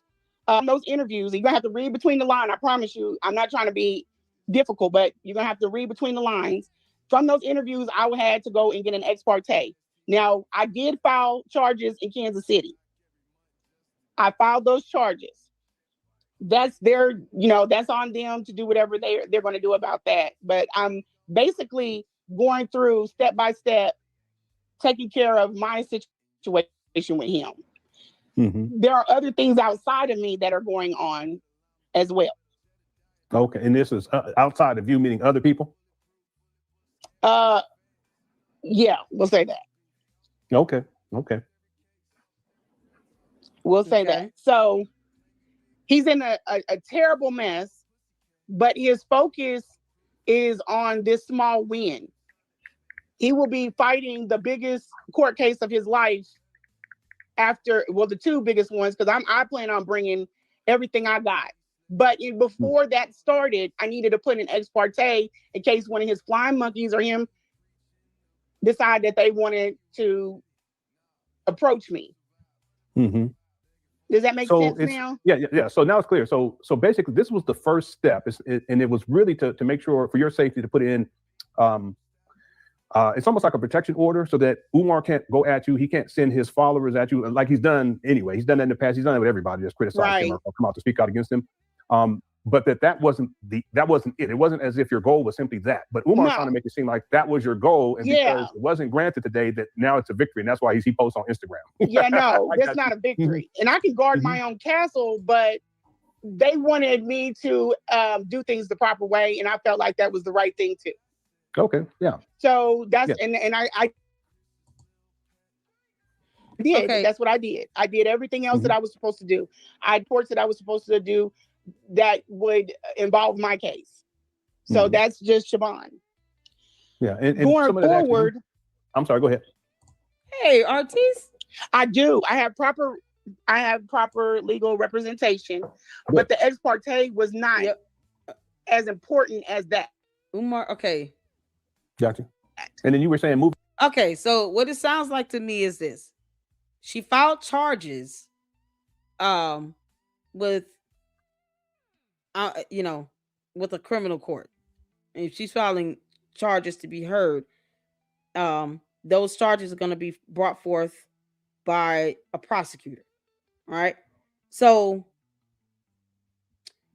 she filed charges. In the meantime, it seems like she's saying someone advised her, because you filed charges against him in a different venue, and typically when you say charges, you meaning criminal charges, you might want to think about giving yourself some level of protection. So perhaps you should do a petition for a protection order and request an ex parte hearing. Okay, because that's one of the types of civil proceedings where a judge could grant you an ex parte hearing for a protection order.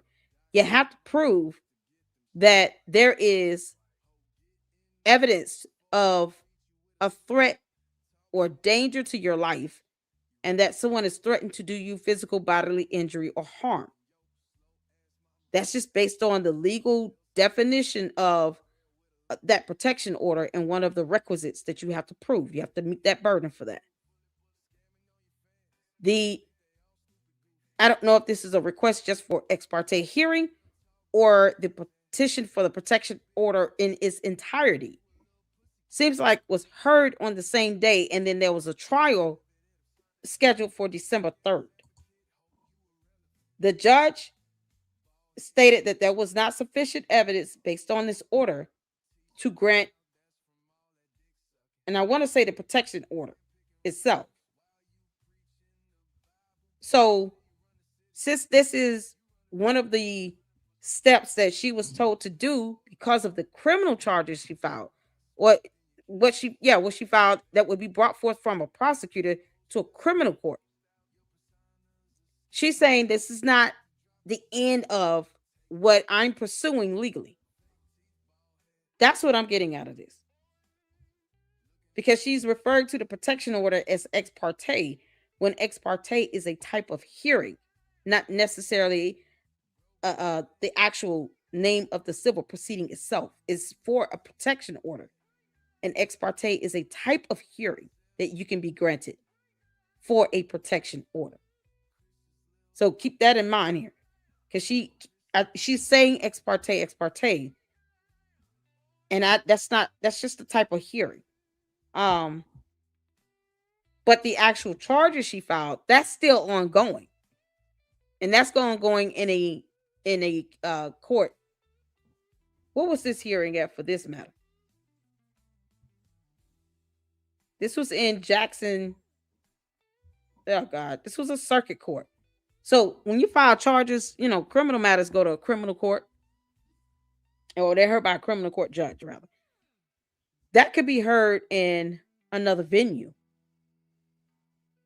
So criminal charges are brought forth to the court by the prosecutor or the DA or, AG, something to that extent.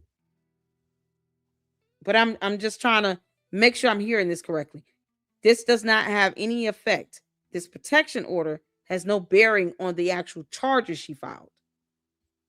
So she's saying to that extent, this is not the end of everything. This is just one part of it.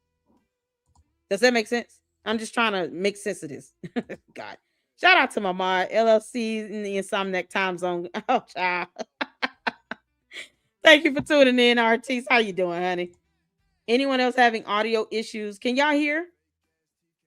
When the video is playing, are you able to hear Tavares? Let me know. The lady he is talking to has crappy connection. But other than that, I'm good. Someone's asking about a bowel movement. That's gross. She sounds like Kiana Belcher. She does remind me of Kiana Belcher. I tried removing my headphones. Audio is fine. Okay. Anyone else having audio issues?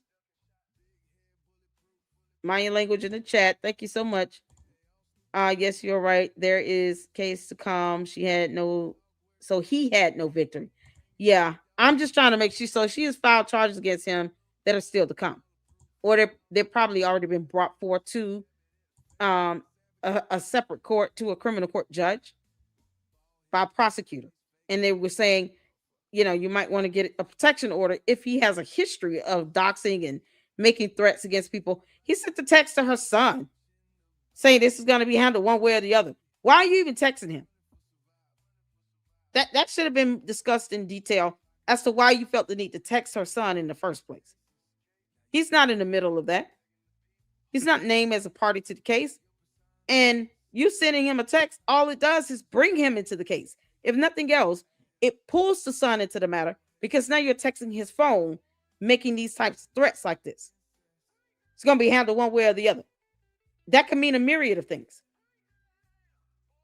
And based on his history and what he said about her previously, she can easily say, Your Honor, this is just a threat to me.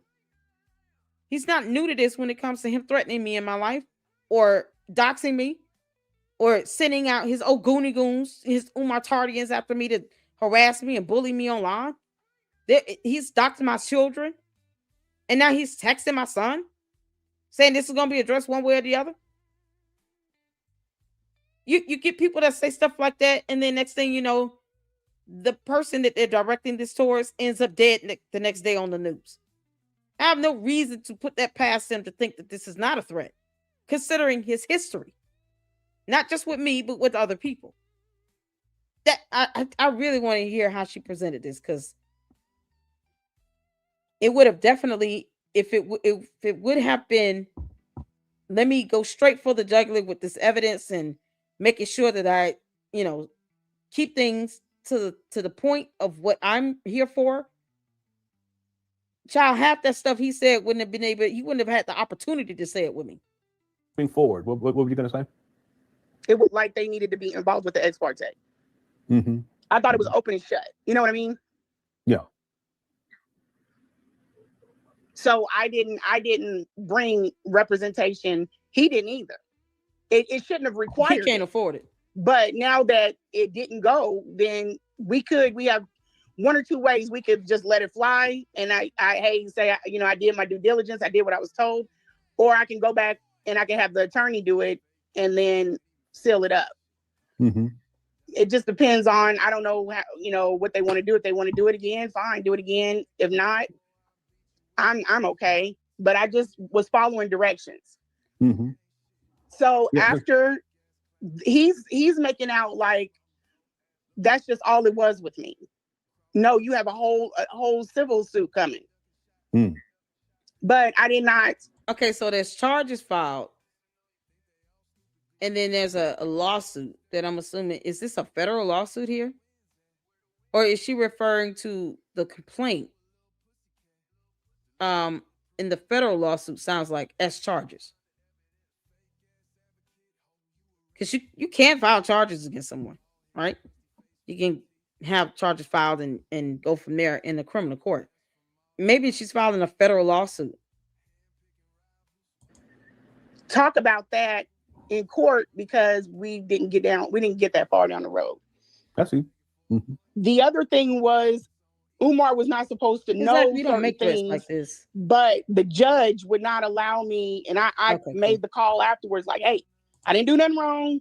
I told the lady, take me to the side. You don't want me to put this out in open court, but she insisted. Mm-hmm. So I did because I can't perjure myself either. So she asked, and I made sure that I cleaned up that mess when I left up out of the court. So you're talking about today? Yes. Umar now knows, and he hasn't told anybody what was said. Now, if somebody was in that courtroom, they'll probably put it out online, and then that'll be what it is. Yeah, you're not allowed to share that?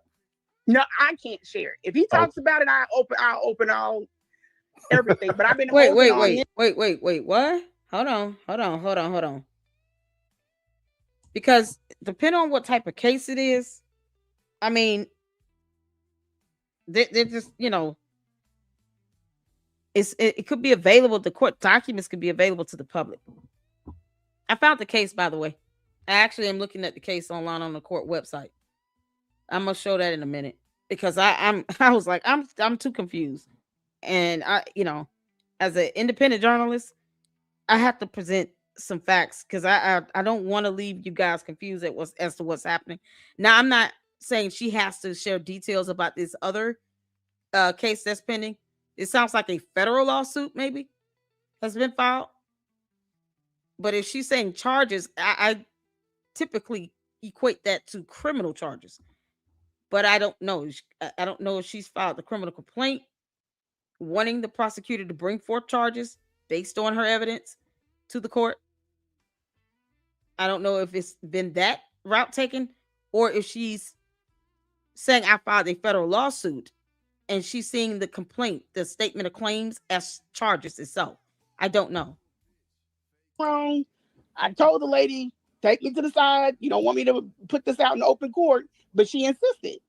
Mm-hmm. So I did because I can't perjure myself either. So she asked, and I made sure that I cleaned up that mess when I left up out of the court. So you're talking about today? Yes. Umar now knows, and he hasn't told anybody what was said. Now, if somebody was in that courtroom, they'll probably put it out online, and then that'll be what it is. Yeah, you're not allowed to share that? No, I can't share it. If he talks about it, I'll open all everything. But I've been holding on this since July, June. Mm-hmm. So I've been holding it. I've been telling people, just wait.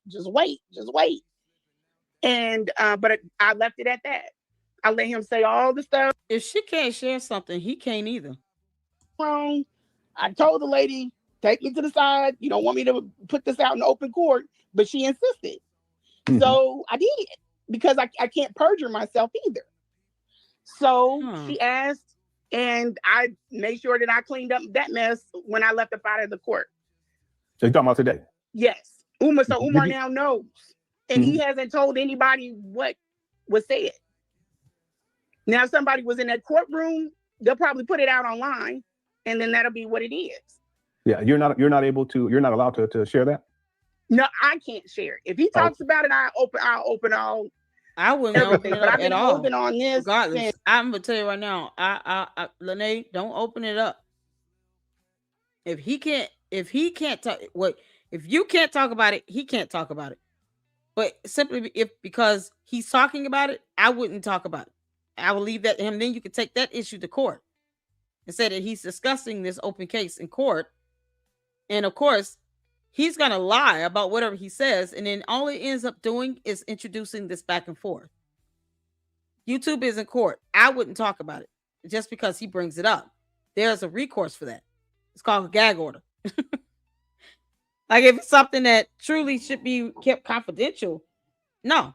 If he talks about it, then you can file a motion to court, for him to be sanctioned and, because he's discussing matters, based on something that should not be discussed regarding a litigation.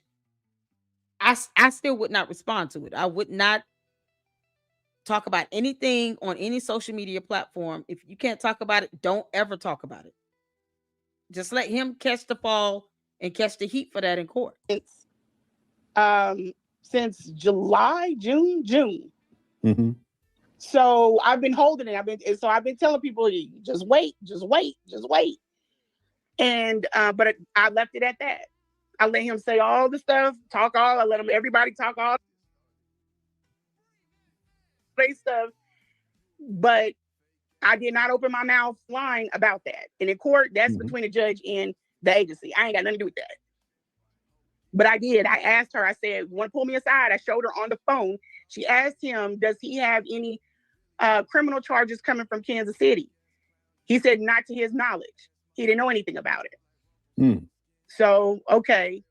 Okay, so it is criminal charges. Okay. That's between him and Kansas City. But that's not the only thing. Yeah, so after he doesn't want his people to know what was divulged today in court. The ex parte, he know that ex parte is small compared to this. That's nothing. The protection order. And you can't give us anything on that. I mean, I don't. Umar's in a lot of trouble. All right. Umar's in you my dude. Hey, Umar's in a lot of damn trouble. He don't need to be worried about who's jealous of who, Malika. And all this. You need to get tight. You need to tighten up, and you need to start doing that donation thing or whatever to get your money up. Is Malika one of the sisters that he was dating at the same time, was sleeping with? Didn't we just see him in a scary house where, one of these two sisters he was with? I just, this is so weird. Like he's sitting here literally trying to force this judge to think that she's jealous of somebody, of another woman. No, you narcissist. Who cares, Umar? You can't make this up. I thought I had a photo or something somebody sent me. I have to go back. Because I'm just, this Malika person seems completely irrelevant to this. Because I know my legal team gonna drain you. There was no need for us to go because it was open and shut.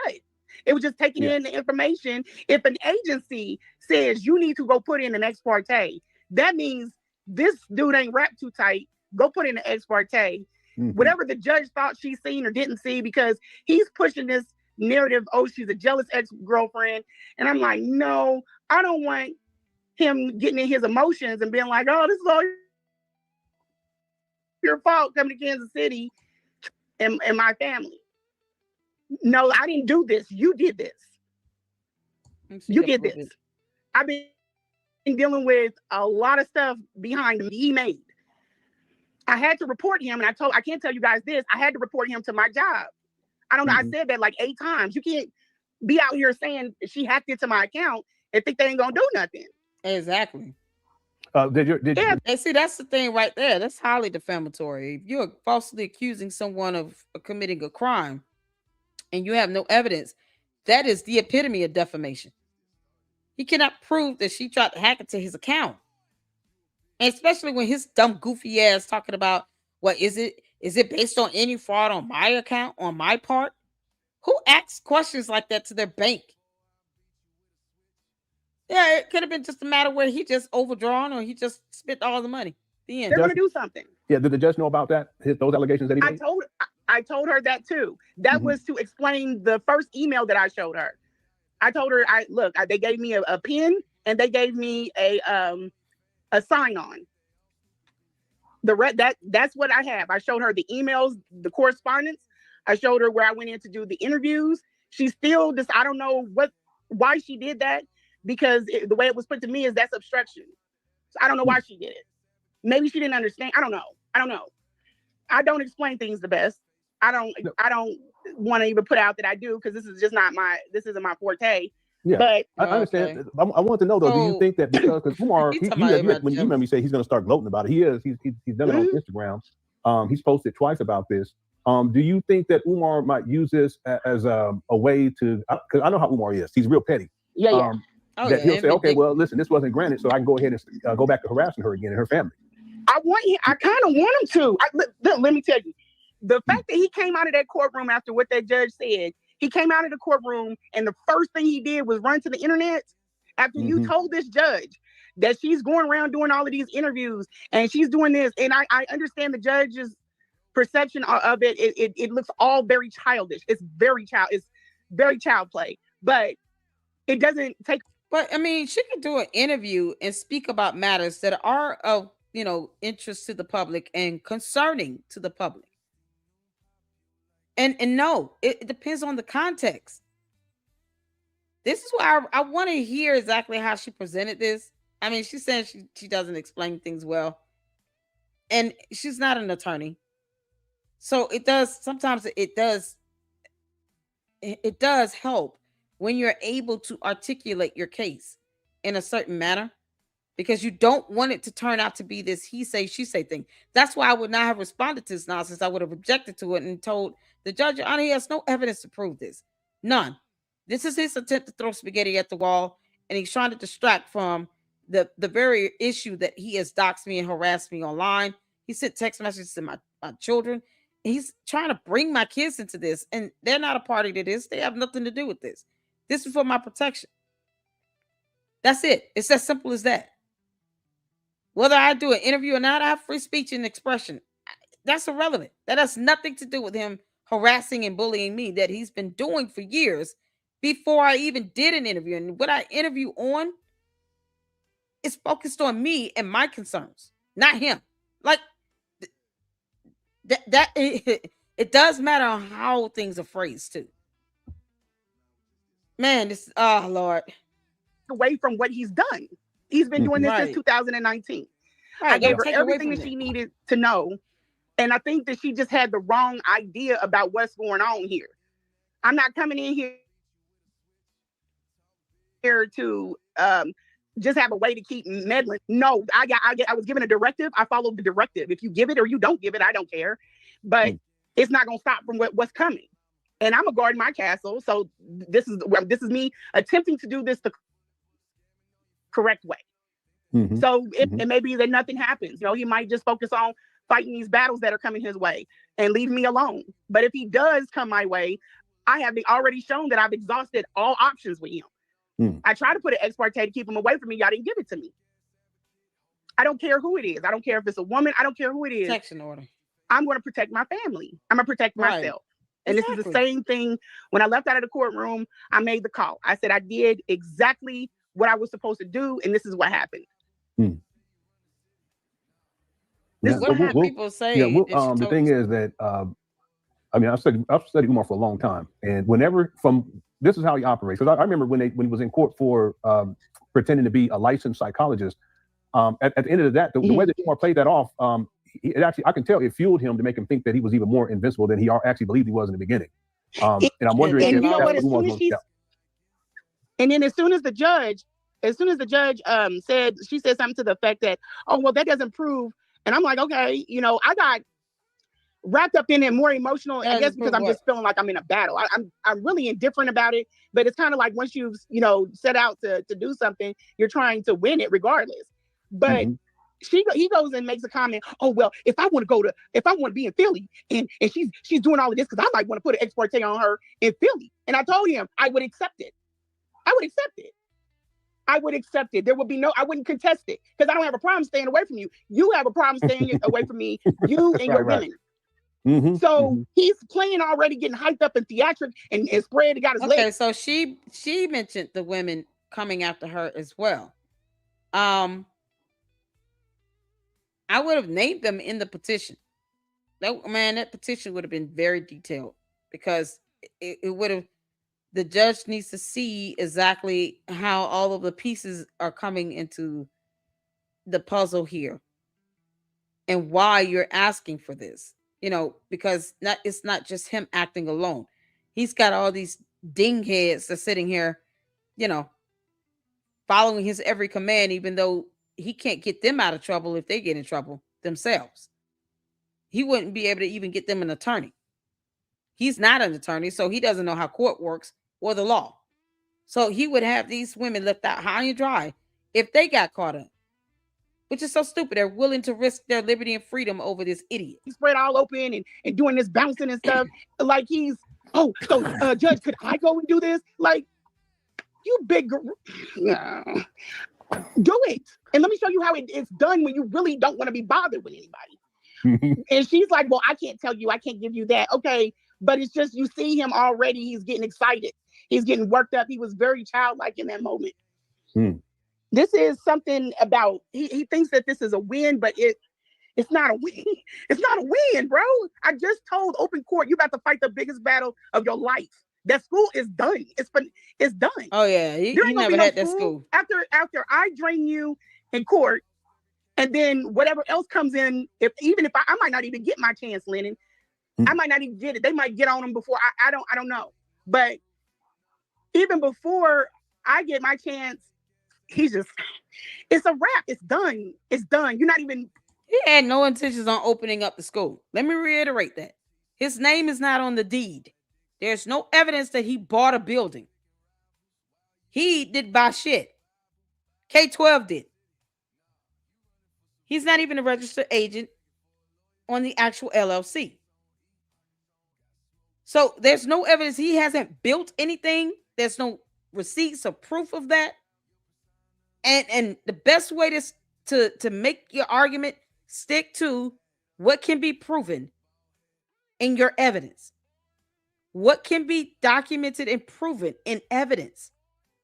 So when I say that he didn't buy a building, it's because there's no evidence to show Umar Johnson, bought a building. He can't even say he represents this LLC. There's no registration information with him listed as the registered agent. None. His name's not on the deed. He's not the owner of the building. He doesn't even have an active permit for any work to be done on the actual buildings, on the bandos. Nothing. He's not opening a school. Seeing what this means. You have a website. You're going to have to get an attorney. You're going to have to get a damn good attorney. And that's going to cost money. It's going to be court order. How are you going to finish the school and you tied up in legal? Yeah, he ain't even been up there since he tried to clean them toilets. It's been about 6 weeks. So he ain't worried about, And they're thinking that somebody is worried about who he's hunting. I don't give a damn about none of that. I don't think you need to be worried about any of this. It just tells the mentality, like it's very childish. He lied. He said that I said something about his dad when I did that. That came from your family. And don't think I'm stupid enough to say something and not have it on text. That's what it is. Like, you said that I reached out to your daughter. I all of these text messages. For him to say that his family is angry and upset, like he's saying that they're upset with Lenae, is laughable. When his own nephew got on social media, did an interview, basically almost pleading with Umar to let him see his grandmother. Umar turns away the police 3 times from doing a wellness check. He lied to a social worker about his mother not being home. And she's bedbound and wheelchair bound. You have neighbors saying they haven't seen her come in and out the house in months. So to demand proof of life is not unreasonable. It is extraordinarily reasonable. It's like 2 steps from accusing him of having done something to her. Child, please. He can kick rock. Umar kick rocks. Are in my phone. Did you ask your nephew, hey, did she reach out to you first? Or I don't know. I don't even know if they're talking. Umar makes stuff up. And then my sources have went cold as far as where his mother is concerned. So I can't protect. We're not going to play that. I didn't tell her that. That's why I got everything done or on, in text form. Yeah. I didn't backstab anybody. But I can't sit up here and be the mouth for things and then y'all act like you can't play double agent. You got to stand on it.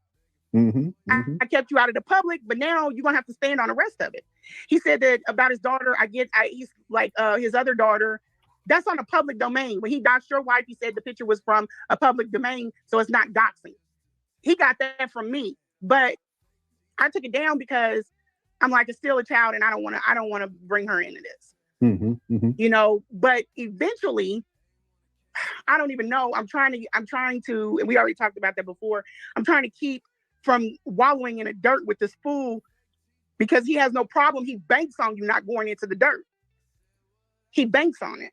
Yeah, I actually think he enjoys it. Like even him taking the time to go to court when he doesn't have to be there. I think he gets off on it. And I think about the fact that that's all time and money that he could be spending, travel time, travel expenses. He could be spending working on these trap banners in Wilmington, Delaware. It just goes to show you where his priorities are. He gets off on all that. And the first thing that their attorney said, well, it's not without prejudice. I said, well, what does that mean? Well, you could just refile. You can refile it. So let me show you all the case here. And I'm probably going to make sure that this part of the live stream is put on members only. But this is on the Missouri Court's Judicial Branch of Government website. This is based on the case number that was on that order. You guys can see the court docket, the docket entries here. This goes back to September 16th of 2025. Let me know if y'all can see this. This is as large as I can get it. So there was a petition for a protection order filed, petition relationship to, and it says res boy girlfriend, same gender, LEOR, interim agency, Jackson County, minor child info, child sheet, notice to collect paperwork, order to issue summons. This is on September 16th, September 17th, adult abuse hearing scheduled. Let's see here. Associated entries 10/15/25. A hearing continued rescheduled. Scheduled for October 15/25. Mary Frances Weir was the judge assigned to this case, or at least the JO. I don't know if I haven't looked her up to see if she's a presiding judge or just a judicial officer. And then you have the notice of court hearing set. And then you have the summons that was issued circuit court. And then the document ID number. And since, Umar the Oompa Loompa lives out of state, you have that here. Johnson Umar out of state. September 30th, summons personally served. This was served to Umar Johnson. Service date was done September 29th. 25. They got the time issued there. 20:35. That's like what, 10:35 p.m. And then you have served by the Philadelphia County PASD office, the police department, I think. Public attorney. So this is who did the service. And then there was a motion filed on October 9th from Umar for a virtual hearing. Motion was granted, sustained. So he could have done this virtually. He filed a request for a virtual hearing. Motion was granted October 9th, sustained. Motion granted, sustained. Motion to appear virtually granted. So why did he fly out? This is what he means by wasting money to travel. Why didn't he just get the link and actually appear virtually? That was a waste of money. And guess what? He's spending donor dollars for this. He files a motion requesting for a virtual hearing, and he still flies out to the hearing. That makes no sense. All of this could have been done virtually. So he was granted the motion for the hearing to be done virtually. It was granted. Umar Johnson notified via return email and given WebEx link. October 15th, hearing continued, rescheduled. And then you have some other associated entries here. This is when the hearing would be held on December 3rd. So that's the date she was talking about the hearing being held. And then hearing continued from October 15th.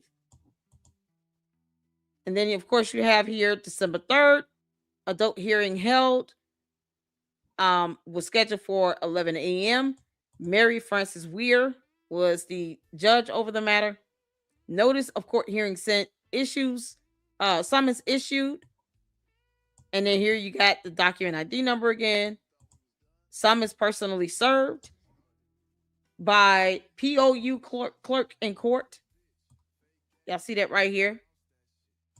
So the first time it was the Philadelphia County PASD office. The second time it was served by POU clerk in court. And then you had the actual hearing that was done December 3rd here at 11 a.m. with the judge, tried by court, civil judgment entered in favor of respondent, order of dismissal, and you don't see anything after that. That's the whole docket here. So there's no other information. Neither party had an attorney, so they were both pro se. No charges or sentences or anything like that. You have service information. So here's the two times he was served by the Philadelphia County PASD and then by the POU clerk in court.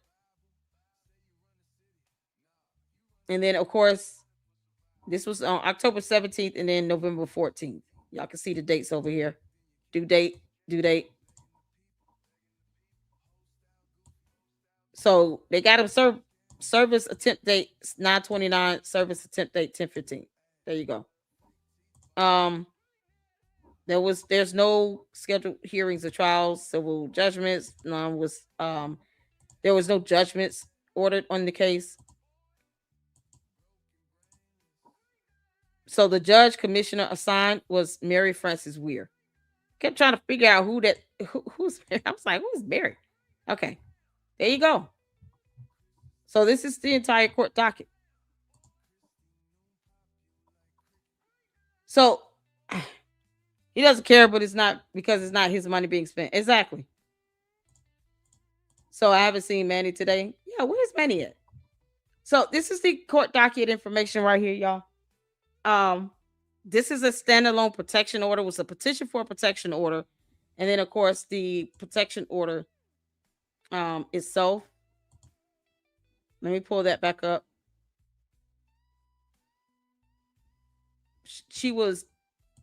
It was denied because there was not substantial evidence to support the claim. So as you all can see that here, order/judgment for respondent comes now to the court on petitioner's petition for order of protection. The parties appear pro se. Court having considered all admissible and credible evidence. And I mean, if Lenae is saying she didn't even review the videos to see, where he had made statements, threatening behavior, got the text to his son. If she didn't review all of that evidence, then, I'm kind of wondering what was actually was anything admitted prior to that? Because sometimes the judge they won't let you present evidence in a trial if you have not submitted it previously and shared it with the opposing party. So I don't know what happened with all that evidence she has, or whether or not the judge even allowed it to be admitted. Because if she's got video, if she showed at least 2 or 3 videos with timestamps, those videos should have been seen and heard in court. So I don't know what happened with that. And it says here, it finds petitioner has failed to meet the requisite burden of proof for her claims, and the judgment is hereby entered in favor of the respondent. She can refile, and y'all see the judge's signature, Mary Weir. Therefore, it's ordered, adjudged, and decreed that judgment is granted in favor of the respondent. She can refile. So it's not dismissed with prejudice. And if I were her, I would refile it, because your attorney would be able, and get an attorney.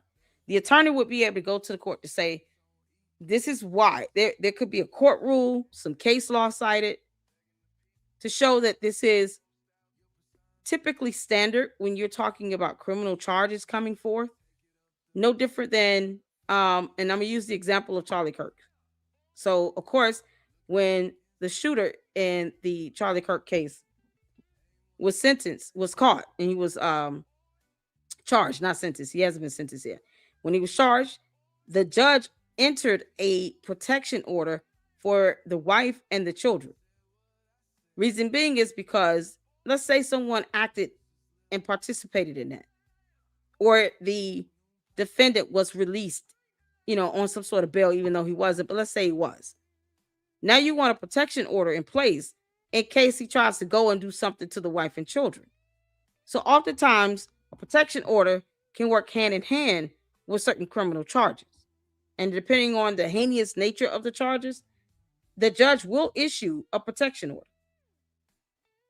So in this case, she did it in a separate matter, in where she filed the protection order petition, and it went to the circuit court. But she can also ask for some sort of protection order once charges are presented to the court from the prosecutor. And she can always just, refile and get an attorney, even if she wanted to go back through this route with the circuit court. So if I were her, Lenae, I would get an attorney, either have the criminal court judge file a motion with that matter to give you some level of protection, and just, provide your evidence to show there's a history of the doxing, the harassment, that you're in fear of your life. He said this text to me is a threat. It's a threat. He has threatened others in the past. He sent people out to people's homes. With the motive and intent for them to do some harm to this individual. You had another content creator saying that he was willing to essay a woman on behalf of Umar Johnson. And that is in another court document. So that could be used as an exhibit to help justify why this protection order needs to be put in place. So she can have her attorney or the prosecutor seek for that in the criminal matter, or she can go back through this again and refile and just get an attorney. That's what I would do. So I just, it sucks that she has to go through all of this. And then you got Umar's old stupid ass sending text messages like that to the son. Why are you involving her kids? Like, it's so crazy. So no, I would have that done again, because his Oguni goons and the Umar Tardians, they can't help themselves. They have a history of doing this. They go after people because someone says something Umar didn't like. They act as if they get to dictate free speech. No, they don't. They just don't. And then they're willing to put themselves out there and risk being brought into it and being named, being sued, having charges filed against them. Because they're too stupid to realize none of this is worth protecting and defending Umar when his jobless ass will not be able to get them out of trouble. None of it. He doesn't care. It's not his money. Exactly. He flew out when he was granted the petition, the motion he filed for a virtual hearing. He still flew out there. That could have been done virtual. You can't make this up. As far as it's over, so it's over and nothing really happened. For that protection order, seems like this was the petition for the protection order. She's saying that there's criminal charges that was filed, and it seems like maybe a civil suit. She said a civil matter, a civil suit, a civil case. So if she files a lawsuit against him, it needs to be a federal lawsuit. Because I would just, I would just file a federal lawsuit. Especially if he's sending other people out to aid in this criminal behavior with the cyber the harassment, the stalking, the bullying, the doxing. Yeah, no. You want to see him set up like an organization's doing this, and they called themselves some sort of organization, then it should be heard as that in court. It would be similar to like a RICO. A whole conspiracy where you got a bunch of Umar Tardians out here doing all this nonsense. And then they want to run for the hills and get mad when you sue them. Child, please own up to it at the very least. Don't be cowards about it.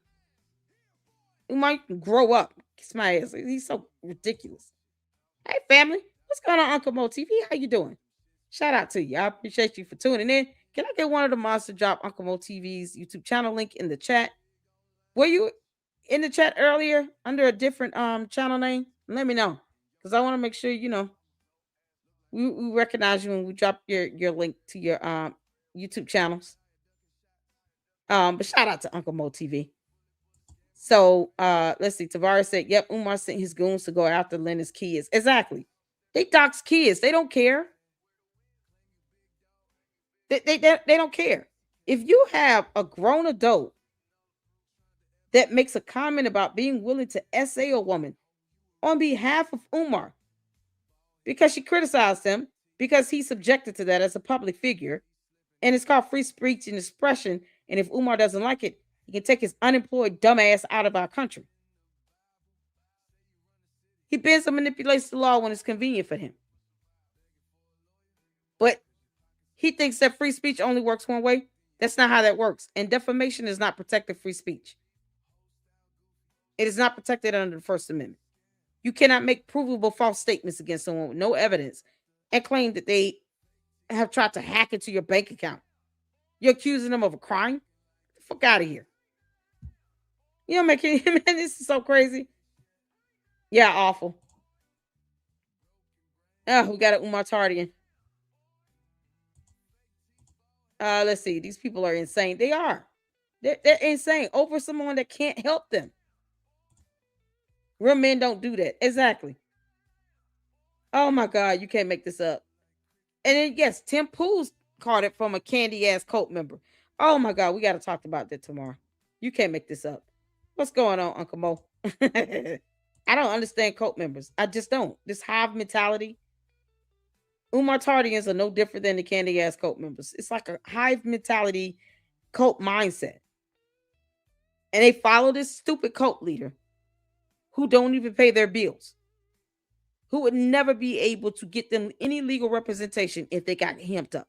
Can you imagine him sicking his Ogoonie goons out on someone, and then they show up at someone's house, and like I said, the police show up and that person gets shot? Now he's got an Ogoonie goon that's been shot because they should have never showed up at somebody's house to begin with. And to do what? What purpose would you have to go to someone's home other than to try to do them harm? And then that person defends themselves in their home, in their territory, and they shoot the idiot. Then what? You think Umar gonna pay for their medical bills? Hell no. And if they don't die, then they're gonna end up being charged and go to jail. You think Umar will sit here and send them an attorney? They'll get a court-appointed attorney. But then the first thing they're gonna say is, well, Umar told me to do it. So it still comes back to him. He's an idiot. He's a complete imbecile. Those people be willing to give him up if it means them avoiding jail. Because they're cowards. They're not going to go to jail. These people will risk their life for freedom for someone they don't even know. Exactly. That won't pay their bills. You can't make this up. BB said he also posted revenge type material. Oh my God.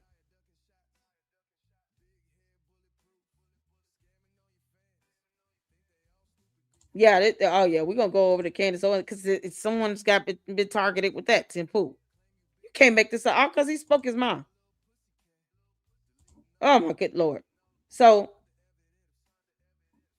this is where I'm gonna end it. And I just, like I said, I got the case docket information here. Y'all see the order. And here's the case information here for those who haven't seen it. Based on the case number here. Like I said, this information is available to the public, but I don't have a reason to lie about what can be read by the public. So he's posting up something and he's saying things along the lines that's not reflected in this court docket activity. And he's lying about what's going on with this case. I mean, that can be addressed. There's no reason to lie about it. People can just look it up and read it for themselves. So if this is strictly for the protection order, there's a whole nother criminal matter. It sounds like a lawsuit. Perhaps I saw a civil suit. So I'm assuming there's a lawsuit filed. And it sounds like she said she filed a complaint for criminal charges. And she mentioned the criminal matter. So he's got at least 2 other cases coming his way. This is just, like I said, when there are criminal charges based on the crime itself, sometimes it's almost standard to request a protection order because you don't want that person to go after them, especially when you're vindictive or retaliatory like Umar is. He doesn't know how to just say, you know what, I'm going to just leave it alone. Oh, no, she's jealous of me and all this. She's not jealous of you, unemployed bastard. Then about trying to see him be with somebody that has nothing to offer somebody. Who the hell would be jealous of that? If these women want to see him and just take care of him, that's on them and their wallets. That's nothing to be jealous of. A sane, reasonable individual would not even want that burden anyway. Why can't he go get a job again? Why is it too hard for him to fill out a resume and a job application and get a damn job? He got the Umar Tardians funding his lifestyle. So you guys see the case docket here, the court information. This was for a protection order. And it's my understanding that I guess she requested an ex parte hearing so that he didn't see certain sensitive exhibits and information that she wanted to show the judge. Perhaps, a request for an on-camera view would have been best, but it just depends on what phase this was in.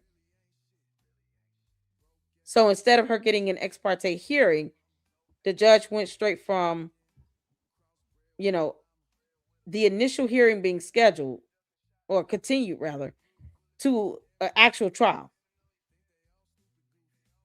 And the trial that was held on December 3rd. So I'm just kind of like,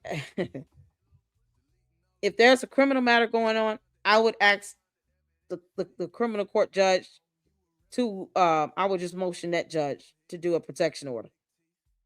And that you try to go through, the channels of getting it done as a separate petition with the circuit court. And they didn't review certain evidence or something to that extent.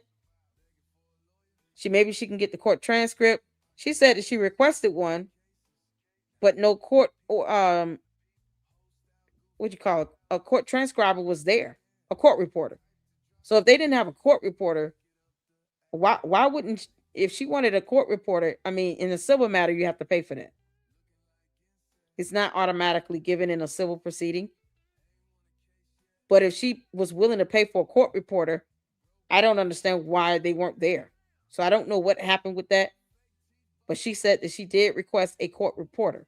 That way you can have a transcript of what was said. So, yeah, this is the case right here. Here's the information.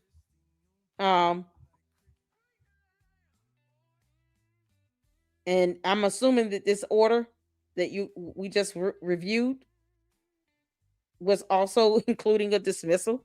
But if it didn't specify with or without prejudice either, so either she can get clarification from the court for the judge to clarify that order and to be more specific with what's dismissed and what's not, or what has been, entered in the favor of the defendant and what hasn't. That would be best, because you don't want to leave it to where it's ambiguous and confusing. Even Lennon was like, I'm confused. I was confused too. And I'm like, I just hope whatever's going to happen criminally with the criminal matter and the criminal charges, it needs to go ahead and proceed forward, and they need to protect her, because in that matter, she probably would be listed as a victim, and she should be able to get a protection order from the criminal court judge, seeing that she couldn't get it from this so-called whoever this judge is. It sounds like she was a judicial officer, and she worked under a presiding judge. Let me look her up right quick. Her name is Mary Frances Weir. So let me see, Judge Mary, because I'm just curious to see if she's like a judicial officer or an actual presiding judge.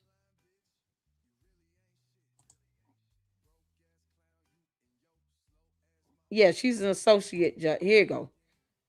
Division 31 Judge Mary F. Weir. She's an associate circuit judge. So that means that she still would have to operate under the supervision of a presiding judge. And there is a court rule that can be filed in the event that Lenae Stacks wants to refile a petition where she requests for the presiding judge and not for a judicial officer or an assistant circuit judge or assistant judge. Assistant judges are like physician's assistants. They still got to go to law school. They're still considered judges, but they operating under a presiding judge, if that makes sense. So there's a court rule where you can say, I don't want any associate judges over this matter. I want the presiding judge to preside over this matter, especially the trial hearing. Because at the very least, you can say, hey, she didn't review all the exhibits. I had, video evidence. I had text messages. I've had other exhibits and documentation in writing. She didn't review any of that. So I would do that. And then, you have to submit exhibits within a certain time frame before a trial hearing so that the other party can receive it. So that's one less thing you want the defendant to be able to say, Your Honor, I haven't seen this exhibit. What's going on? I didn't know there was an exhibit list. So there's a form if you're pro se for exhibit list. You all see that here. So whatever you want the court to see as far as your exhibits that directly support your claim, you want to have this submitted in before the trial hearing. That way he can't whine and cry about it. Just a little education for those that do have to go into something pro se. There are certain court rules that you just have to follow, or else you can risk the judge not allowing that exhibit to be used in the case. Because, the other party wants to see the exhibit. So you have the ball in your court as far as what you want to have introduced as evidence into the matter. And if it's something where it's like personal information on it, I would have it redacted. Or try to find something else that would not reveal direct personal information about me that I don't want to be made available to the court, because then that can be made available to the public as well. So either it should be redacted, or I would just ensure whatever exhibits you have, it does not give out any other additional personal identifiable information for your safety and security and protection. And, go from there. So yeah, this is an associate judge. And she could, file a court rule to say, it's a court rule. I don't want this I don't want any associate judge assigned to my case, I want a presiding judge. That's it. They have to follow it. It's a court rule. It's just bottom line. So I just want to see what type of judge she was. And there you go. You can't make this stuff up. This is crazy. Oh, man. All right, y'all. That's all we got. April Chapman went in on Candace hard tonight. She's had it. Oh, yeah. I think we've all pretty much had it with Candace. I'm going in on Candace tomorrow, y'all. And we're going to check out Umar's video he did on Thanksgiving Day where he went back into his mama's closet. And he, did another so-called fake psych counseling session. And it's like, why are you doing this? The board of psychology would not be happy about that. But yet and still, he keeps breaking laws, and he gets mad when people report his ass. But he won't stop breaking the law. Go to work. Get a job, Umar. Go get you a damn job. You're not opening up a school. You're done with that. You got a lot of heat coming your way for that. Oh, child, please. And Lenae, refile, get an attorney, and have your attorney file a motion on the court rule to ensure that your case is assigned to a presiding judge and not an associate judge. That way your attorney can make sure all your exhibits are, presented, and your attorney would know how to redact. Your attorney would know how to present your case so that you can get some level of protection. Because the Umar Tardians are not going to stop, and they don't care about doing something on behalf of somebody that's broke as hell and can't pay their bills. They don't care. They're brainwashed cult members. So we're going to be at it tomorrow. I appreciate all of you all for tuning in. Thank you all so much. Make sure you hit the like button. The Umar Tardians can still kiss my ass and soak in Umar. And until the next one, Lady Luck Club out. Deuces.